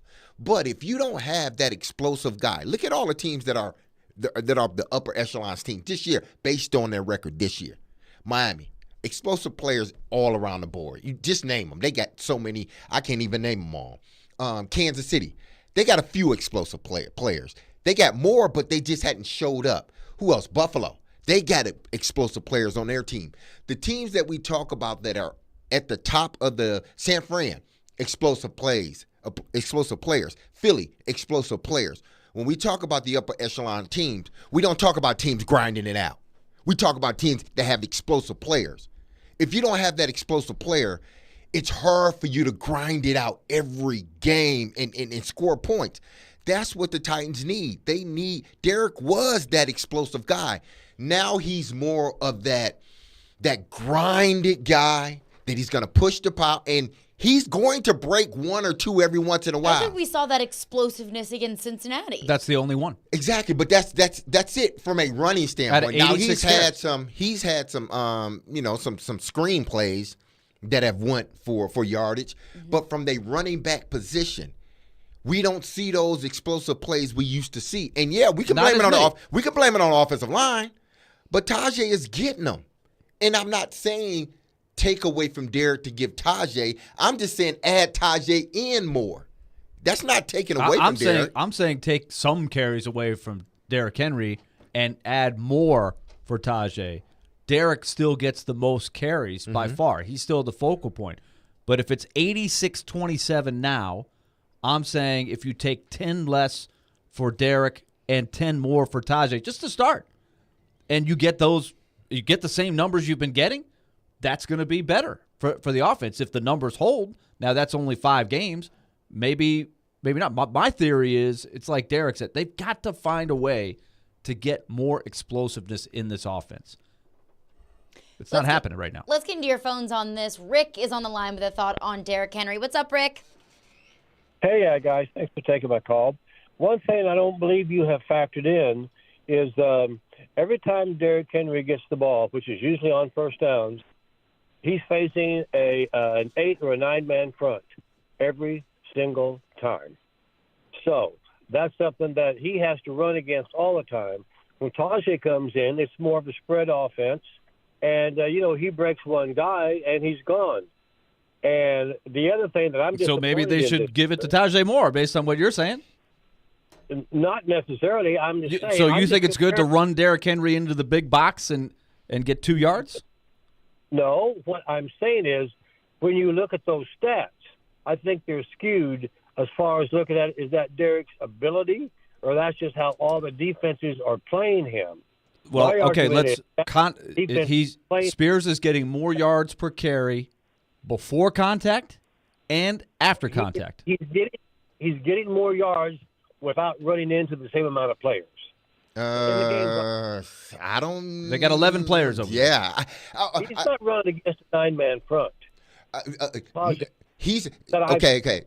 Let me say this. You shouldn't run against a 9-man front. If you're running against a 9-man front, you need to check out of it and throw the football. Yes, because there's only 2 people left. And that is so nobody's running in a 9-man front. Right, and they're doing well on play action. Of course, statistically, they are better as a play action, and that's the argument of Derek is setting things up for his teammates, and that's fine. Thanks for your call, Rick. Yeah. Thank you, Rick. We appreciate you.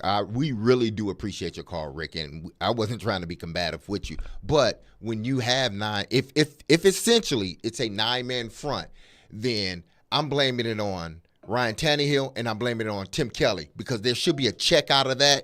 You got one-on-one on the outside. We need to go up top, but they're not going against a 9-man front unless it's like goal line. Then okay, we are. But they're usually going against 8-man fronts. Yes, the Tennessee Titans, every team in the league, their first course of action is to stop the run, make you one-dimensional. We want to make you one-dimensional because we feel we have a better opportunity to stop you via pass because now our guys can pin their ears to the back and get to the rusher. Every team thinks that way, now having Derrick Henry makes you really concentrate on, hey, listen, we need to make sure that he doesn't have the ball before we do anything else. But my thing is, Tajay it's not like they're taking people off the field when Tajay's in the game. Like, okay, we're gonna play against 7. We're gonna play with 7 guys and let Tajay run the football.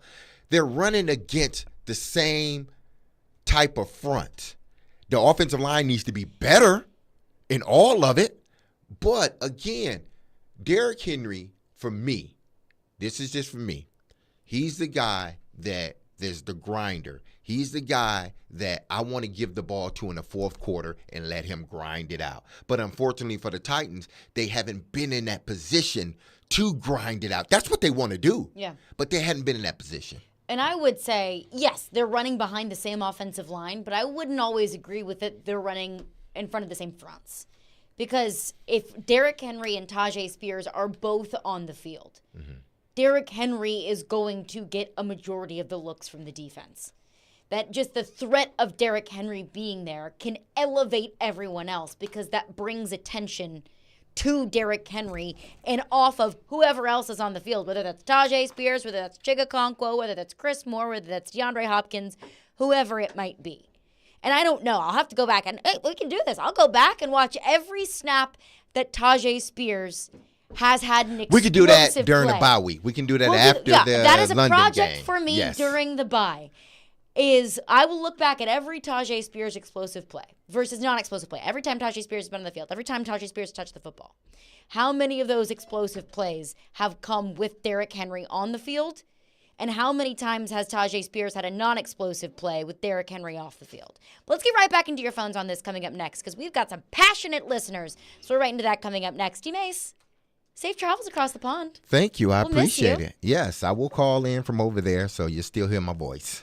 Well, good, because we're going to need it to get us through this week. Caroline, Willy, D-Mase, we are brought to you by Zen Sports. Start earning cash rewards on your bets today. Caroline, Willy, D-Mase, 102.5, 106 The Game. ElectronicExpress.com. We make it happen. Vanderbilt Commodore fans, 102.5 and 106.3 The Game, along with 94.9 The Fan, is your new home for broadcast of games and the Commodore Hour on Monday evenings. Catch all the action for football, men's and women's basketball, and baseball all season long. Go Doors! Are you ready for the ultimate entertainment experience? Look no further than Big Play Hendersonville. Get ready to embark on an adventure like no other. Whether you're a kid or a kid at heart, Big Play Hendersonville has something for everyone. And right now, you can get half off a $50 gift card to check out all they have to offer from bowling to laser tag, indoor go-karts, bumper cars, and more. They offer fantastic food options as well. Big Play isn't just a place, it's an experience. Get half off now at the game Nashville.com/deals.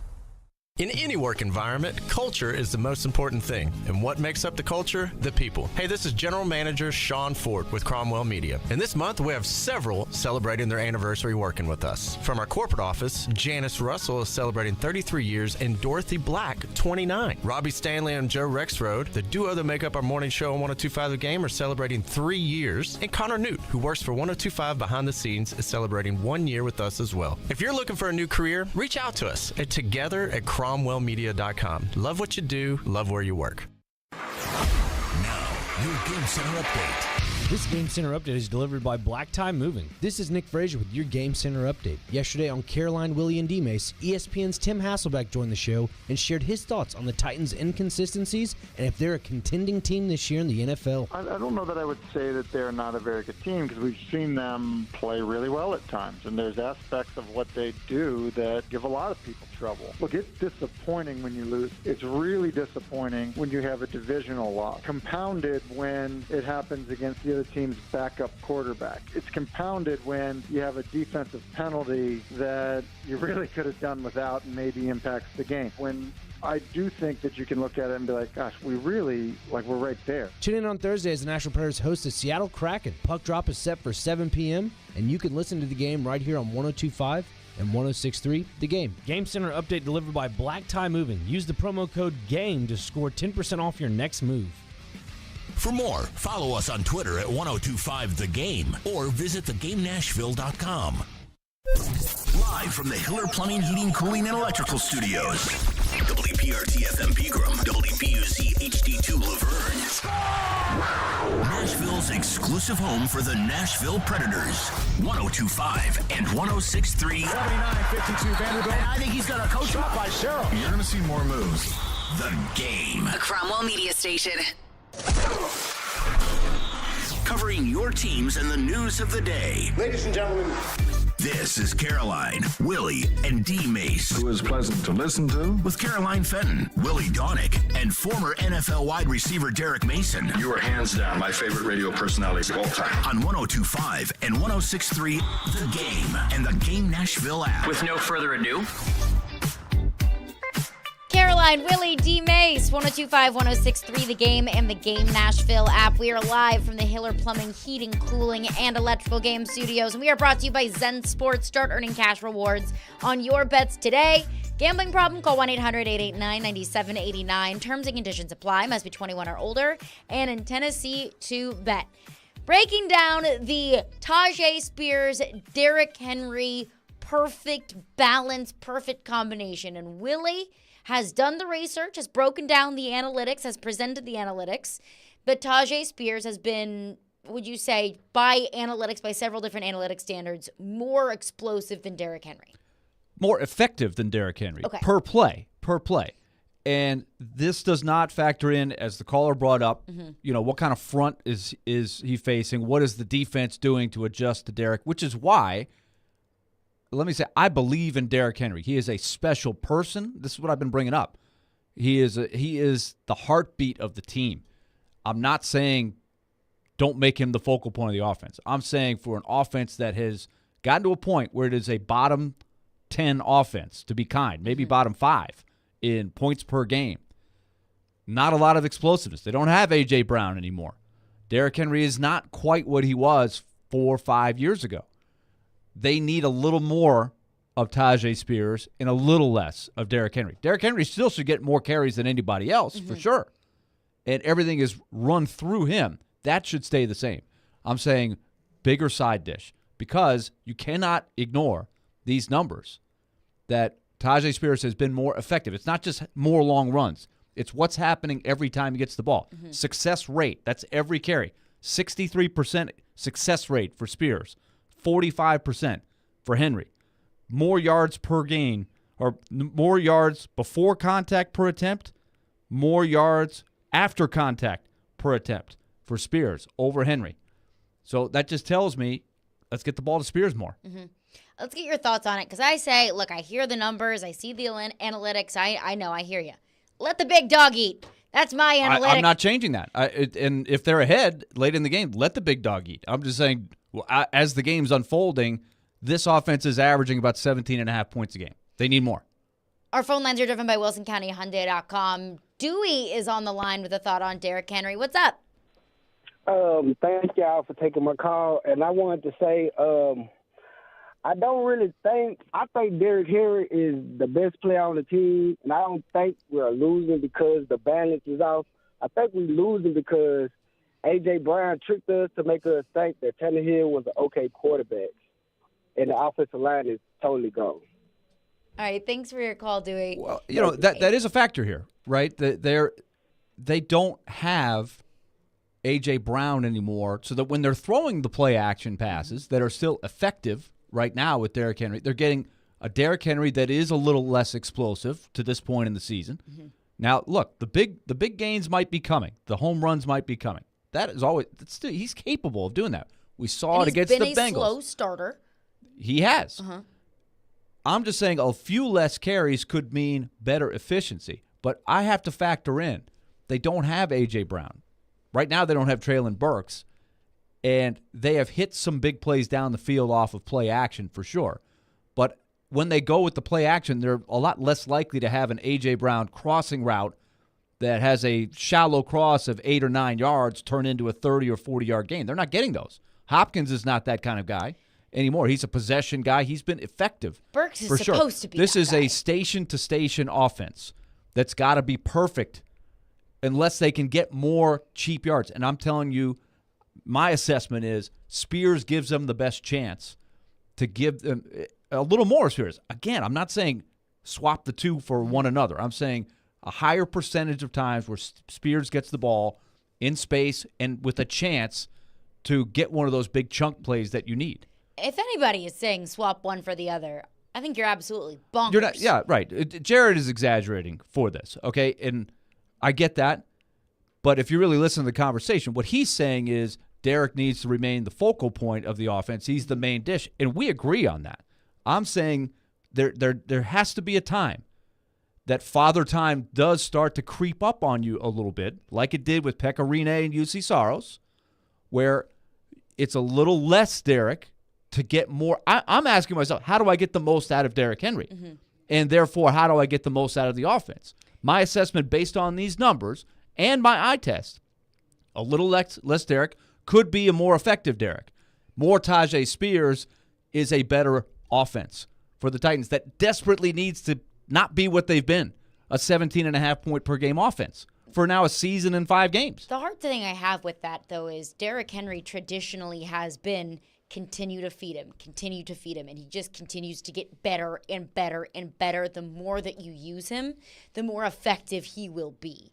So taking away opportunities from Derrick Henry, are you leaving what could be on the table? I'm willing to take that chance at this stage of his career, and based on you now have a 22-game size sample of an offense that's averaging about 17.5 points a game. I got to find another level to this offense. One more point to that caller. Who brought Ryan Tannehill into this? What is Ryan Tannehill's role? Down the road, we're going to talk about Ryan Tannehill's stats, too. His stats are poor. The passing offense stats are poor. It's not all his fault. No. But they are ineffective as an offense. Other than the Saints game, where that was a Ryan Tannehill. He is who he is. He is who he is, and I would agree with that. And Ryan Tannehill, Mike Vrabel told you, we have to be great around him. He is that kind of quarterback. I would say a majority of the quarterbacks in this league are that kind of quarterback, and they kind of vary on that scale. But Patrick Mahomes, you can take away Tyreek Hill, he'll still win the Super Bowl. Ryan Tannehill's not that kind of guy. So when the caller says, well, A.J. Brown tricked us into thinking that Ryan Tannehill was an okay enough quarterback. Well, how about you give Ryan Tannehill weapons to throw to? That's why Spears is the key. He's the guy that's got to pick up the slack, especially if Burks is not going to be a factor. And that's what I hope changes over the course of the year after the bye week. But you can go through the numbers. Passer rating, 30th. Quarterback rating, QBR, 31st. 4th most times sacked. Yards per attempt, 20th. Adjusted yards per attempt, where you factor in the sacks, 27th. Success percentage rate, 27th. It's not good. So it's offense. And Tannehill, I think the caller's point is if you give him better weapons, his stats will be better. And I agree with that. Yeah. He gives them the best chance to win, for sure. But let's not kid ourselves that he's played well, that he's been effective statistically. There are a lot of factors that go into it. But I thought he's when you pull out fine. Yeah. He's got 2 touchdown passes and 5 interceptions. It's not fine. He's not the problem in the offense. That's a different question. He was the problem in week 1. Yeah, of course. They've only played 5 games. You throw 3 interceptions, he was the problem. And those stats are in there. But in those 4 games, he has not been the problem. What more do you want him to do when you get have the ball an into the end offensive zone line in the red zone? That's been collapsing on him.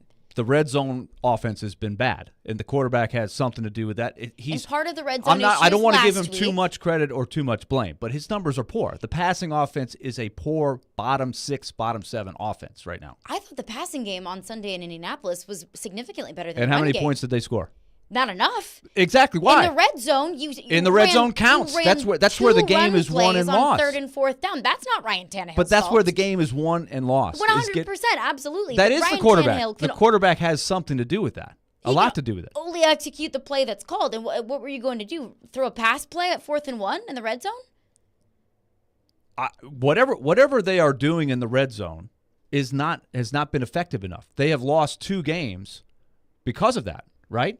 They didn't do well in the red zone in week 1 and week 5. Not good enough in the red zone last week. So 100%. That's a big part of the equation. Who is great in the red zone?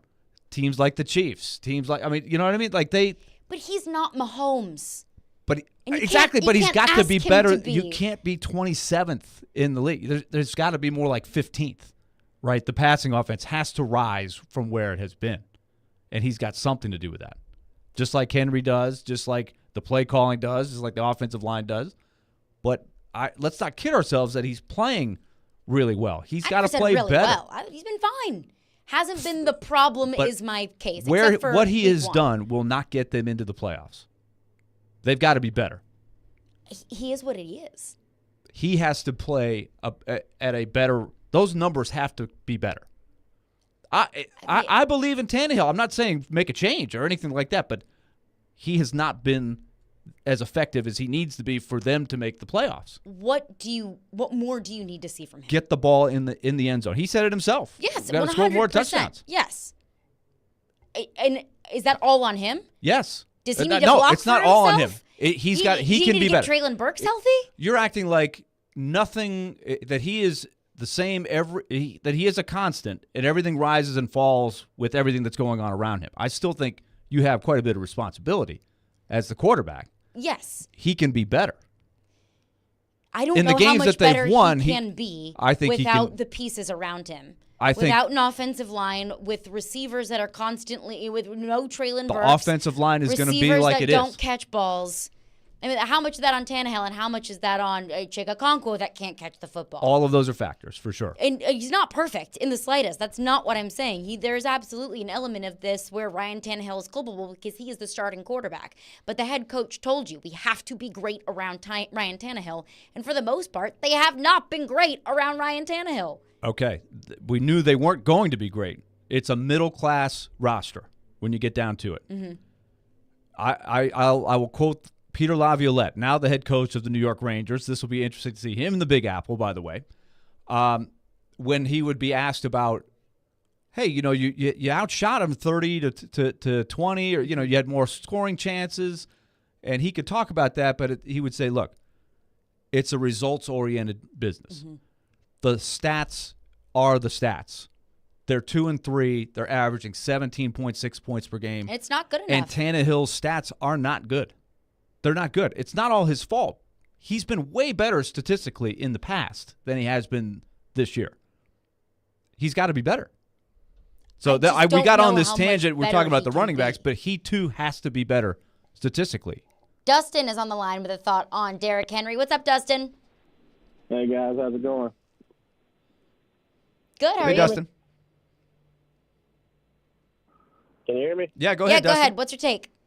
Yeah, so out of all these games Vrabel has got under his belt, all these wins while Henry was on the team, the recipe for winning with Henry was you started with Henry and you didn't get as many yards in the first half, but you beat the hell out of the defense.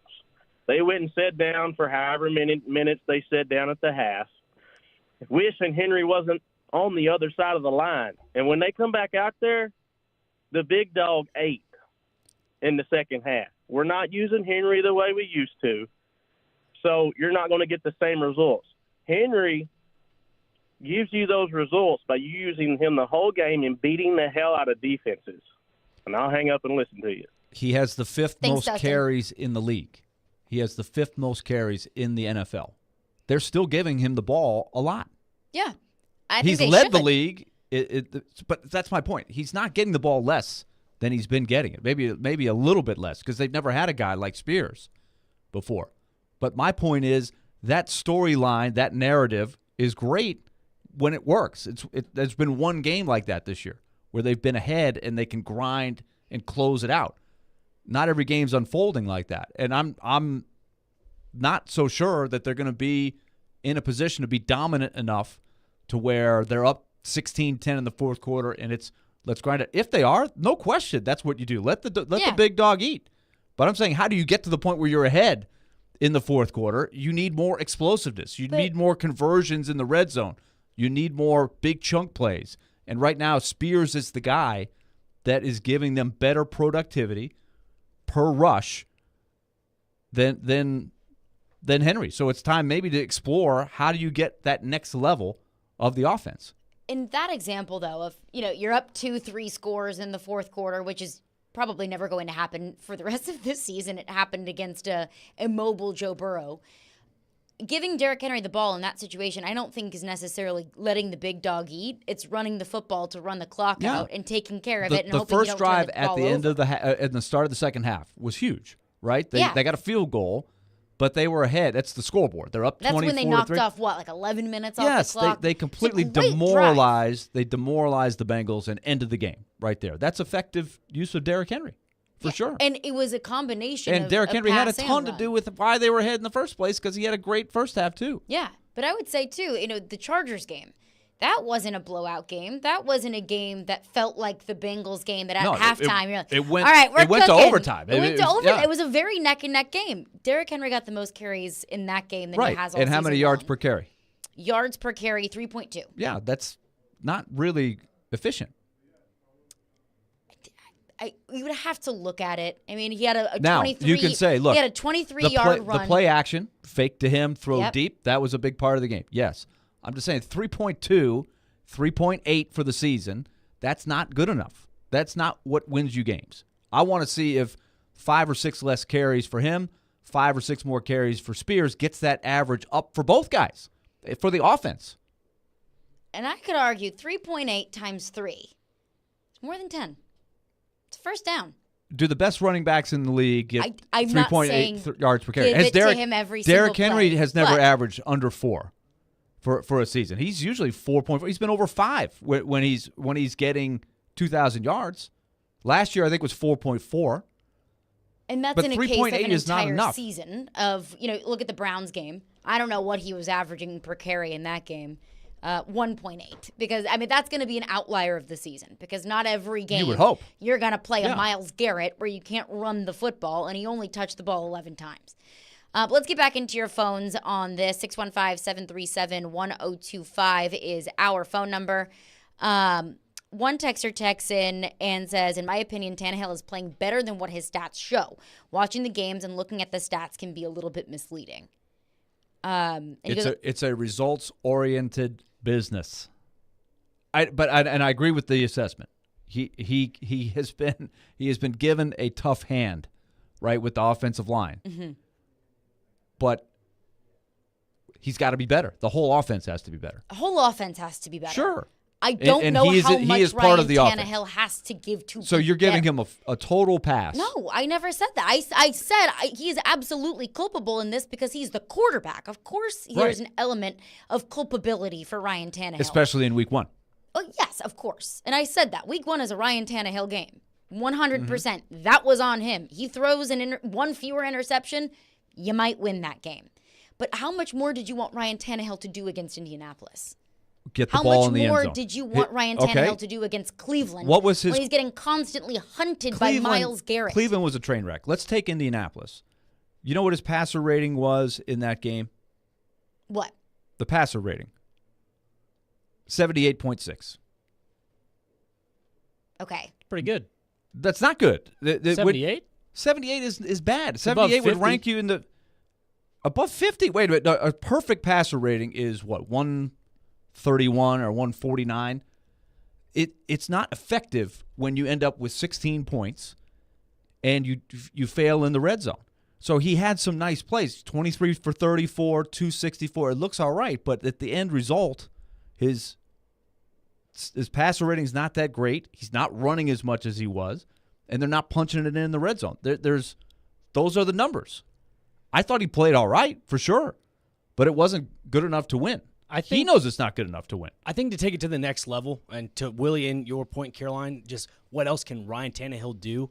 Correct me if I'm wrong, but if my memory serves me right, when they had their deep run in the AFC Championship in 2017, Tannehill was using the read option to his benefit. Mm-hmm. Right. So they haven't used that as much this year. Exactly. And if they could use that more, we saw them use it once at the triple option, and they scored off of it. Yeah. So if they could do Tana wheels. Yeah, Tana wheels. Like if they could do that this year, I think that's where you see the progression to go up a little more. I wouldn't mind seeing him run a little bit more because that's been a great asset of his. An underrated asset of his. And he has not run as much this year. Not as much. No, he has not. And I do wonder how much of the ankle injury was part of that, of maybe he just doesn't have that element of his game anymore. Mm-hmm. Will from Nashville texts in and says, yay, Willie, on your Tannehill talk. He's not good. The stats in the eye test say that he's less than an average quarterback, and it hasn't been the problem is not what NFL teams ask themselves. They ask themselves, can our quarterback elevate us? Let's answer that question. Can Ryan Tannehill elevate the Titans? No, he cannot. No. We've known that. I agree. We know that about Ryan Tannehill. But he also could play his best, and I don't think he's played his best. And how much of not playing his best is part of the supporting cast around him. And I'll say, like, there have been instances where Ryan Tannehill might check down to a receiver 5 yards in front of him instead of a receiver that might be open for, an open lane into the end zone. 100%. There are reads that could be better. But Will from Nashville continues to text and says, the station is a Tannehill sacred cow station. He's not very good. He's not our best option. Want to throw Will Levis out there? You want to throw Malik Willis out there? I'm not going there. I think, though, that basically this is the swan song for Ryan Tannehill and possibly, probably, Derrick Henry. So this is the last dance.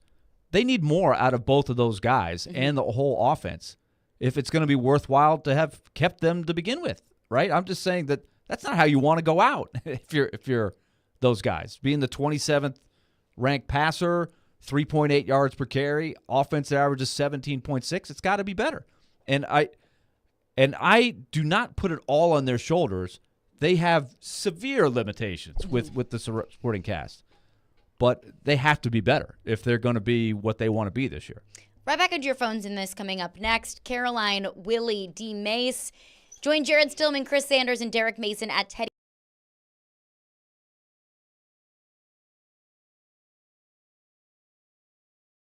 The pregame show is presented by Parman Tractor and Equipment and the Beast Unleashed. Men, listen up. I need to tell you about Cool Springs MD. Over the years, more men have started to seek help for hormone deficiencies and imbalances. And Dr. Jeffrey Lodge and his wife, Daphne, along with that wonderful and experienced staff, give men the treatment required to improve their quality of life. Cool Springs MD services have already helped many men of Brentwood, Nashville, and the surrounding areas in Tennessee with improving their immune systems, energy levels, cognitive functions, and more. They are there to connect you with the medical care you require to have a healthy and enriched life. So, there's no better time now to achieve a healthy lifestyle. Men, what are you waiting for? Give Dr. Jeffrey Lodge and Cool Springs MD a call today for an appointment. Here's the number, 615-486-3458. That's 615-486-3458. Or visit our website at coolspringsmd.com. Fall is the time for family, friends, and unforgettable moments. Lee Company wants you to savor every second. While you enjoy this time with your family, our professional technicians can handle everything else, from gutter cleaning to pressure washing to painting to new gas log installations. We've been serving homeowners in this area for almost 80 years. Visit LeeCompany.com to learn more. That's LeeCompany.com. Lee Company, all you need.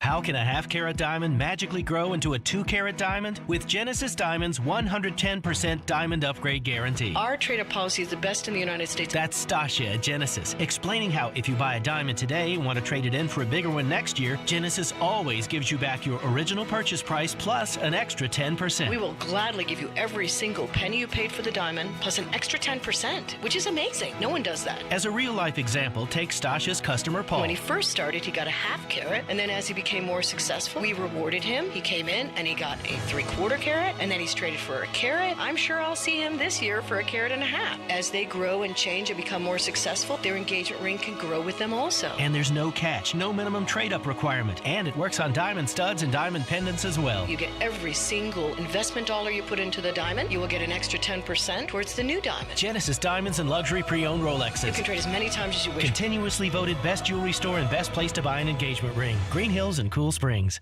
Houston Clinic Orthopedics in Springfield at Northcrest Medical Center offers world-class orthopedic care. This location specializes in general orthopedics, arthroscopic surgery, sports medicine, hip, knee, and shoulder. Get back to enjoying life sooner by scheduling your appointment at tn.houston.com. Houston Clinic Orthopedics in Springfield is conveniently located at the Northcrest Medical Center. When experience matters, trust Houston Clinic Orthopedics. It's the final week of the Electronic Express 40th anniversary sale. Visit any of our convenient locations and save up to 40% throughout the entire store. This week, get a TCL 55-inch 4K TV for only $269, or a stainless steel refrigerator only $499. Plus, get up to 60 months special financing on items like a top-load laundry pair, only $349 each, or an HP touchscreen laptop just $699. Sale ends Saturday. Electronic Express. We make it happen. At Fisher Investments, we do things differently, and other money managers don't understand why. Because our way works great for us. But it may not work for your clients. That's why Fisher Investments is a fiduciary, obligated to put clients first. It's the highest standard for a financial advisor. So, what do you provide? Cookie-cutter portfolios like the rest of us? No cookie-cutter portfolios here. Fisher Investments tailors portfolios to meet each client's goals and needs. But you do sell investments that earn you high commissions, right? And make commissions when you make trades for your clients? No, Fisher Investments doesn't sell any commission investment products, and we never earn commissions on trades. So what's in it for you? Fisher Investments fees are structured so we do better when our clients do better. When it comes to helping clients achieve a comfortable retirement, we're clearly different. Visit FisherInvestments.com to find out why investors like you switch to us. Fisher Investments, clearly different money management. Investments in securities involve the risk of loss. Vanderbilt football lives here. This Saturday, it's Vanderbilt and Georgia from First Bank Stadium. Kickoff at 11 a.m. Coverage starts at 9:30.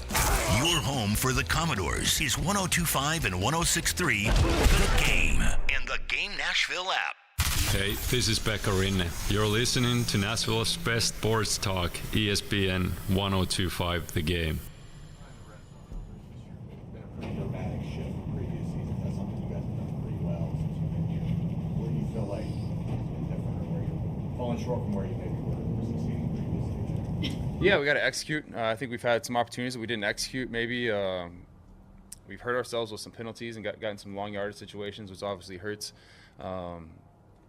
And just being efficient. We still got to keep that efficiency. We've been efficient moving the ball down the field and then getting to the red zone and gotten some inefficient plays. So got to keep that efficiency as we move, and then when we get an opportunity to maybe hit a game plan play or a shot into the end zone, take advantage of it.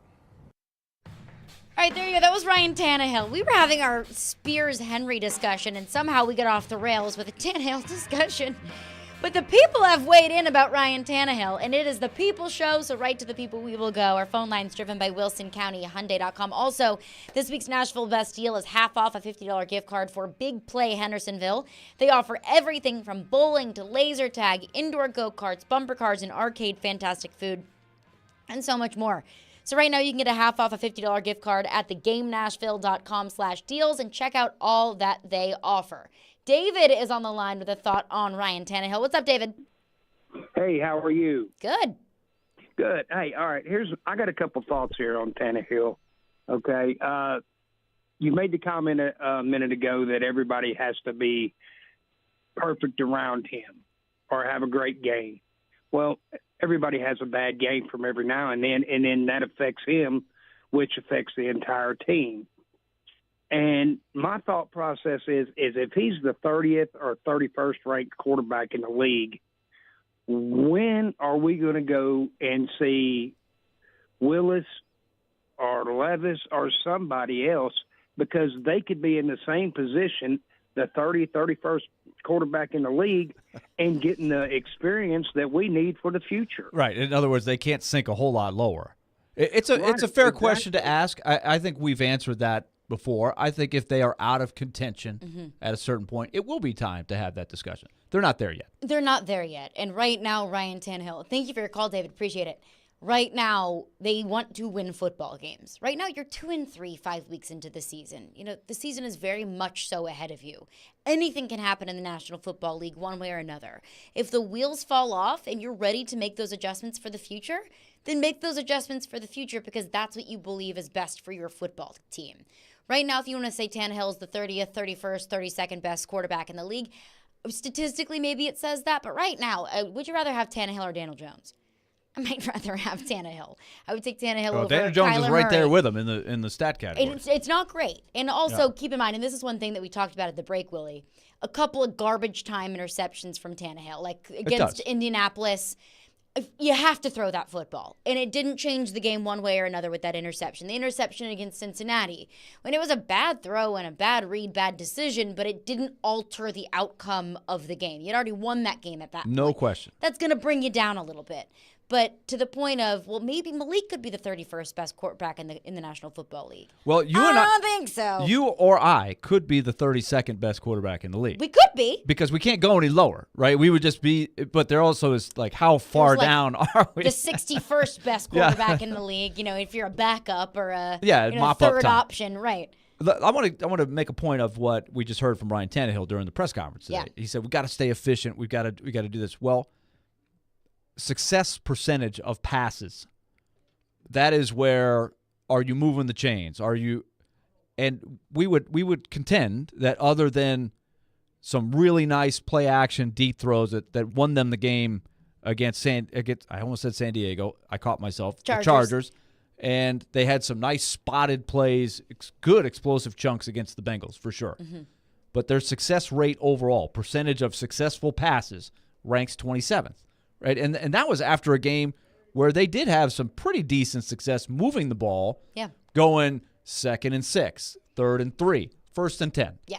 Second, whether it was run or pass, but there was some play action. There were some nice little throws that they kept them in 3rd and manageable, and they kept the drive going. Yeah.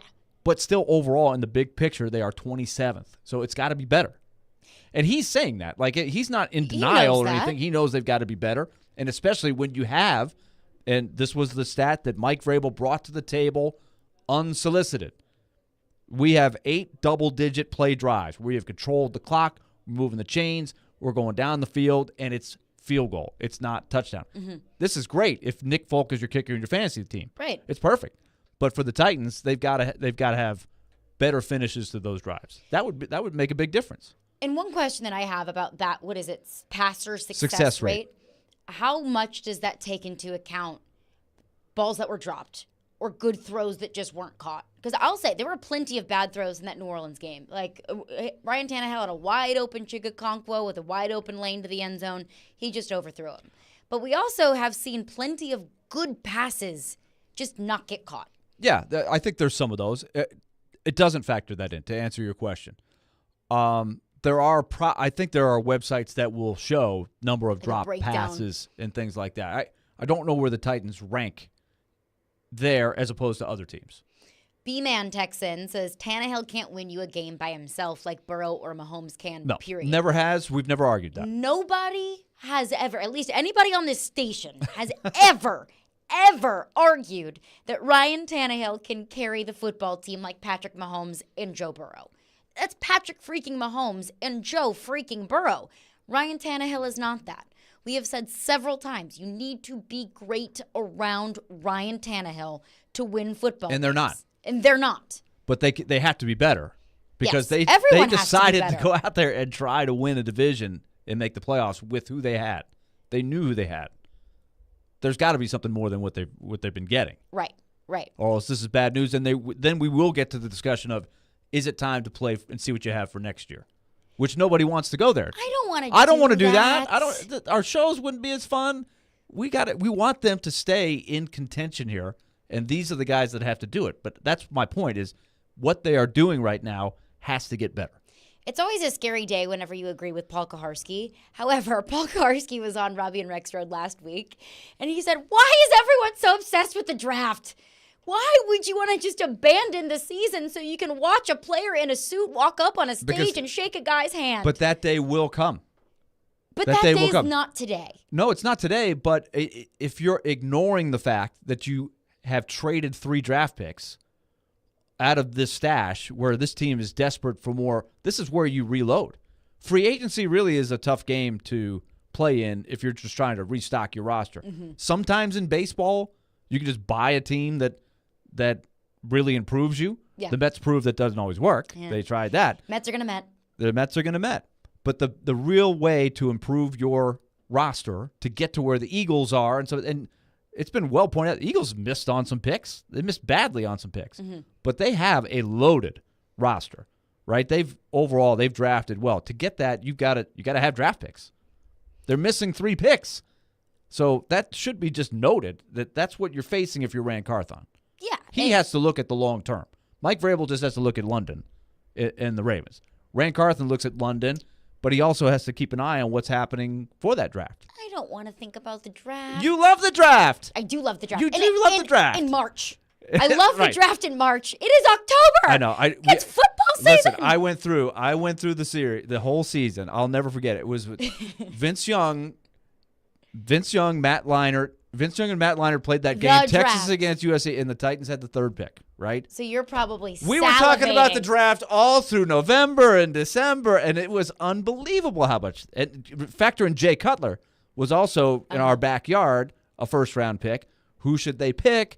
All of that. We were talking about DeBrickashaw Ferguson and everything. It was just, it was maddening. So, yes, I'm with you. I am not a draft guy enough to want to start talking about it in November and December. Let's hope they don't get them. Football games in October and November and But December. let me remind you, Caroline, your man Zach Mettenberger, they're not too far removed from those days where they were out of it by November 1st. But they're not there yet. Let's hope. That's the thing. This is the last dance. I'm not saying they're going to be there next year, but it's going to be a very different team next year. Yeah, we know I would that. agree with that. I think we all kind of feel There's right got to on the be wall. urgency. I think you can feel it in Mike Vrabel's voice. He knows they've got to be better. And I think you heard it from Ryan Tannehill there too. Yes. He knows they have to be better. Like he was asked about D-Hop, about the connection between D-Hop. He's like, yeah, between the 20s is awesome, but let's get him in the end zone. Will from Nashville texts in, says, I think someone in the station, not you guys, but believe you can't criticize Tannehill without therefore saying, hey, we're out on Levis or Willis is in. No, Tannehill is better. We know that. But that doesn't insulate him from a fan base to criticize him based on the very stats that Willy has invoked. Look, I agree that we have no choice but to play him, so it's a largely academic discussion for now, not actionable relative to Tannehill. Look, you can absolutely criticize Ryan Tannehill. We took an entire week after the New Orleans Saints game criticizing Tannehill. And maybe there are things that I'll say me, I will be, guilty of it. Maybe things that I've overlooked of Ryan Tannehill, the things that Ryan Tannehill can do better.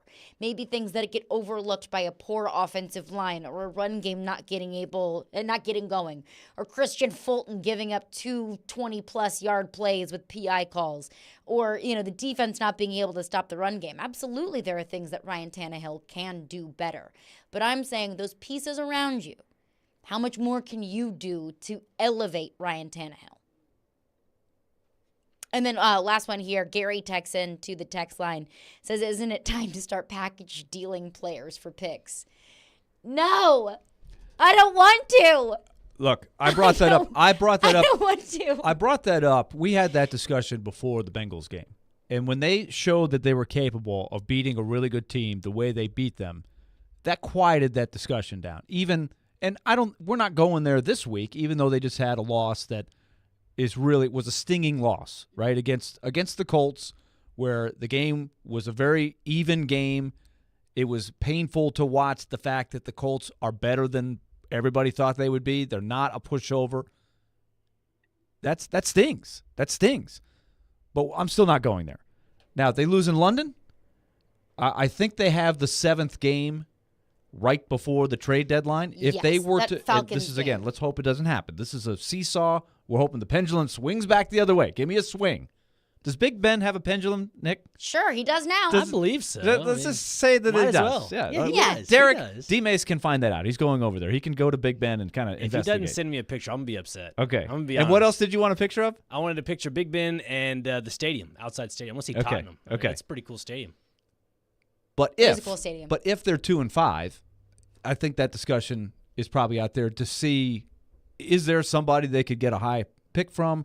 I don't think I think Mike Vrabel will lay down and, he'll lay down in front of a train before he lets them. Double and triple down. Yes, yes. Yeah, I think it's unrealistic, but I do think it's a fair discussion to have if they're 2-5, which I hope they won't be. It's a fair discussion to have. Absolutely. It's just like I wish. And you got to know you're not doing your job if if you're not. Remember, we talked about this every year with David Poyle, right? You're not doing your job. Remember the whole Philip Forsberg, the report came out. They're shopping Philip Forsberg. Pick he up the wasn't phone. shopping Philip Forsberg, but there are phone calls back and forth Mm-hmm. privately between GMs, just kind of gauging the value of all their players. If Rand Carthon isn't doing that, he's not doing his He's job. not doing his job.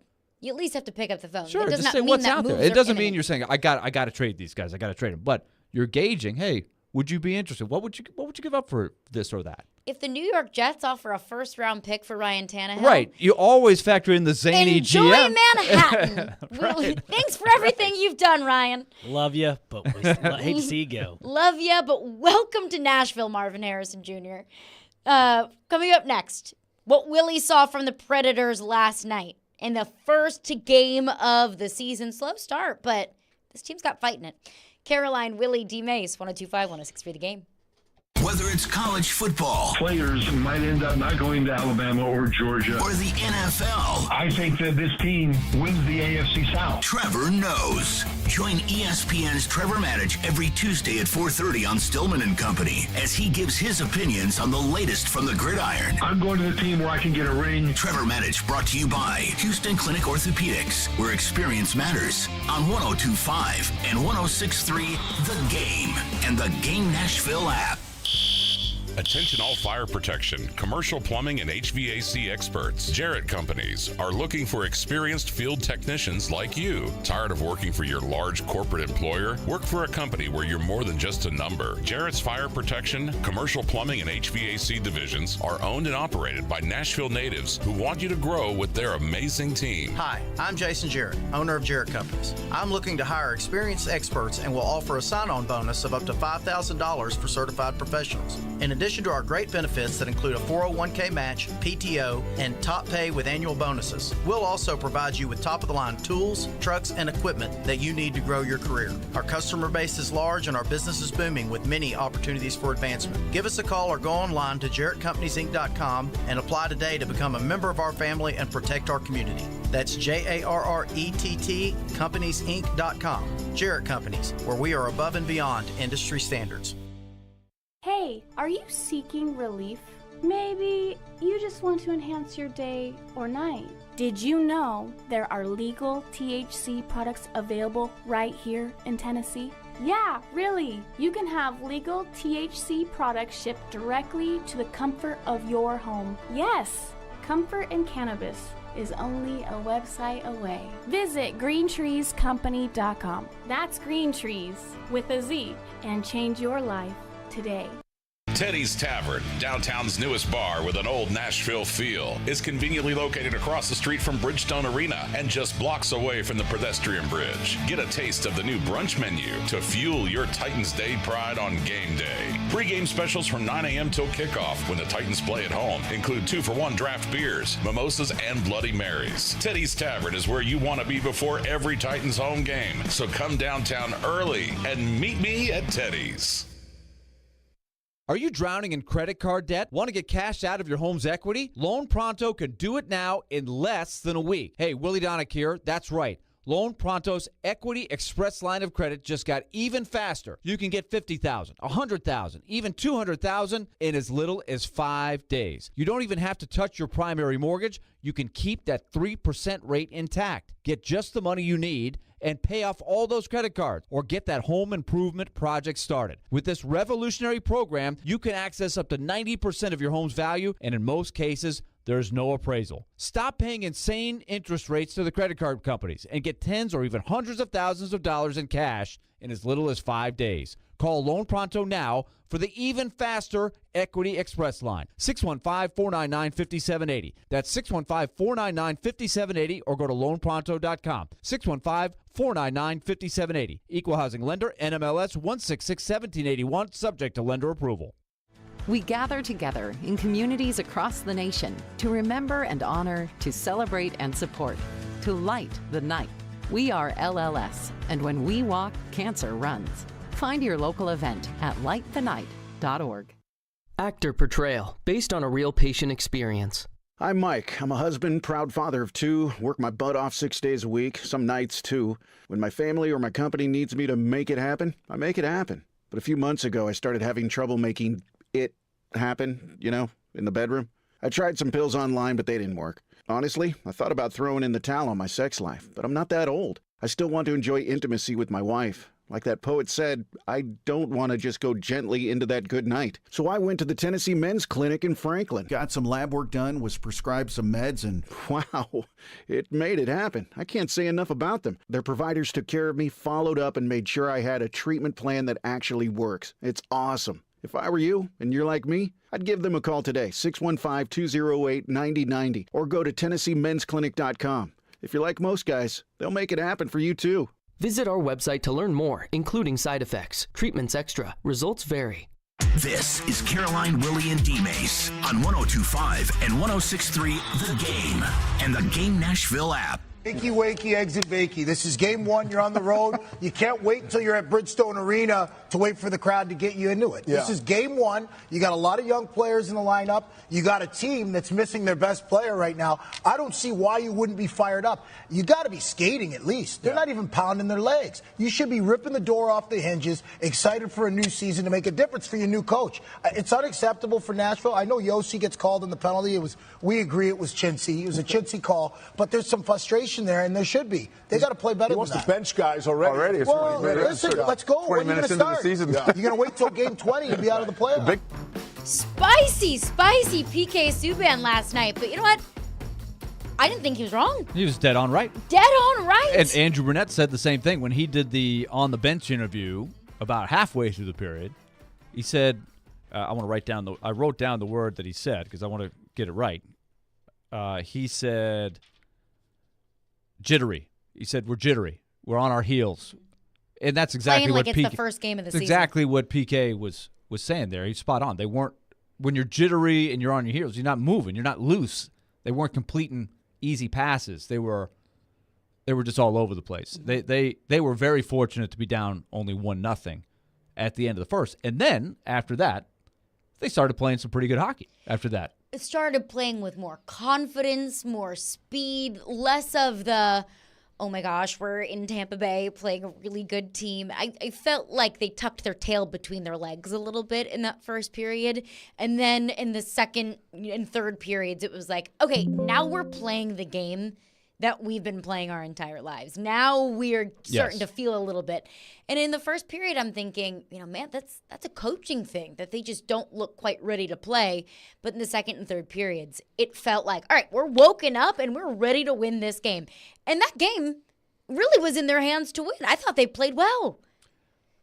It's a real interesting game from the standpoint of what we talked about with the expectation level. Mm-hmm.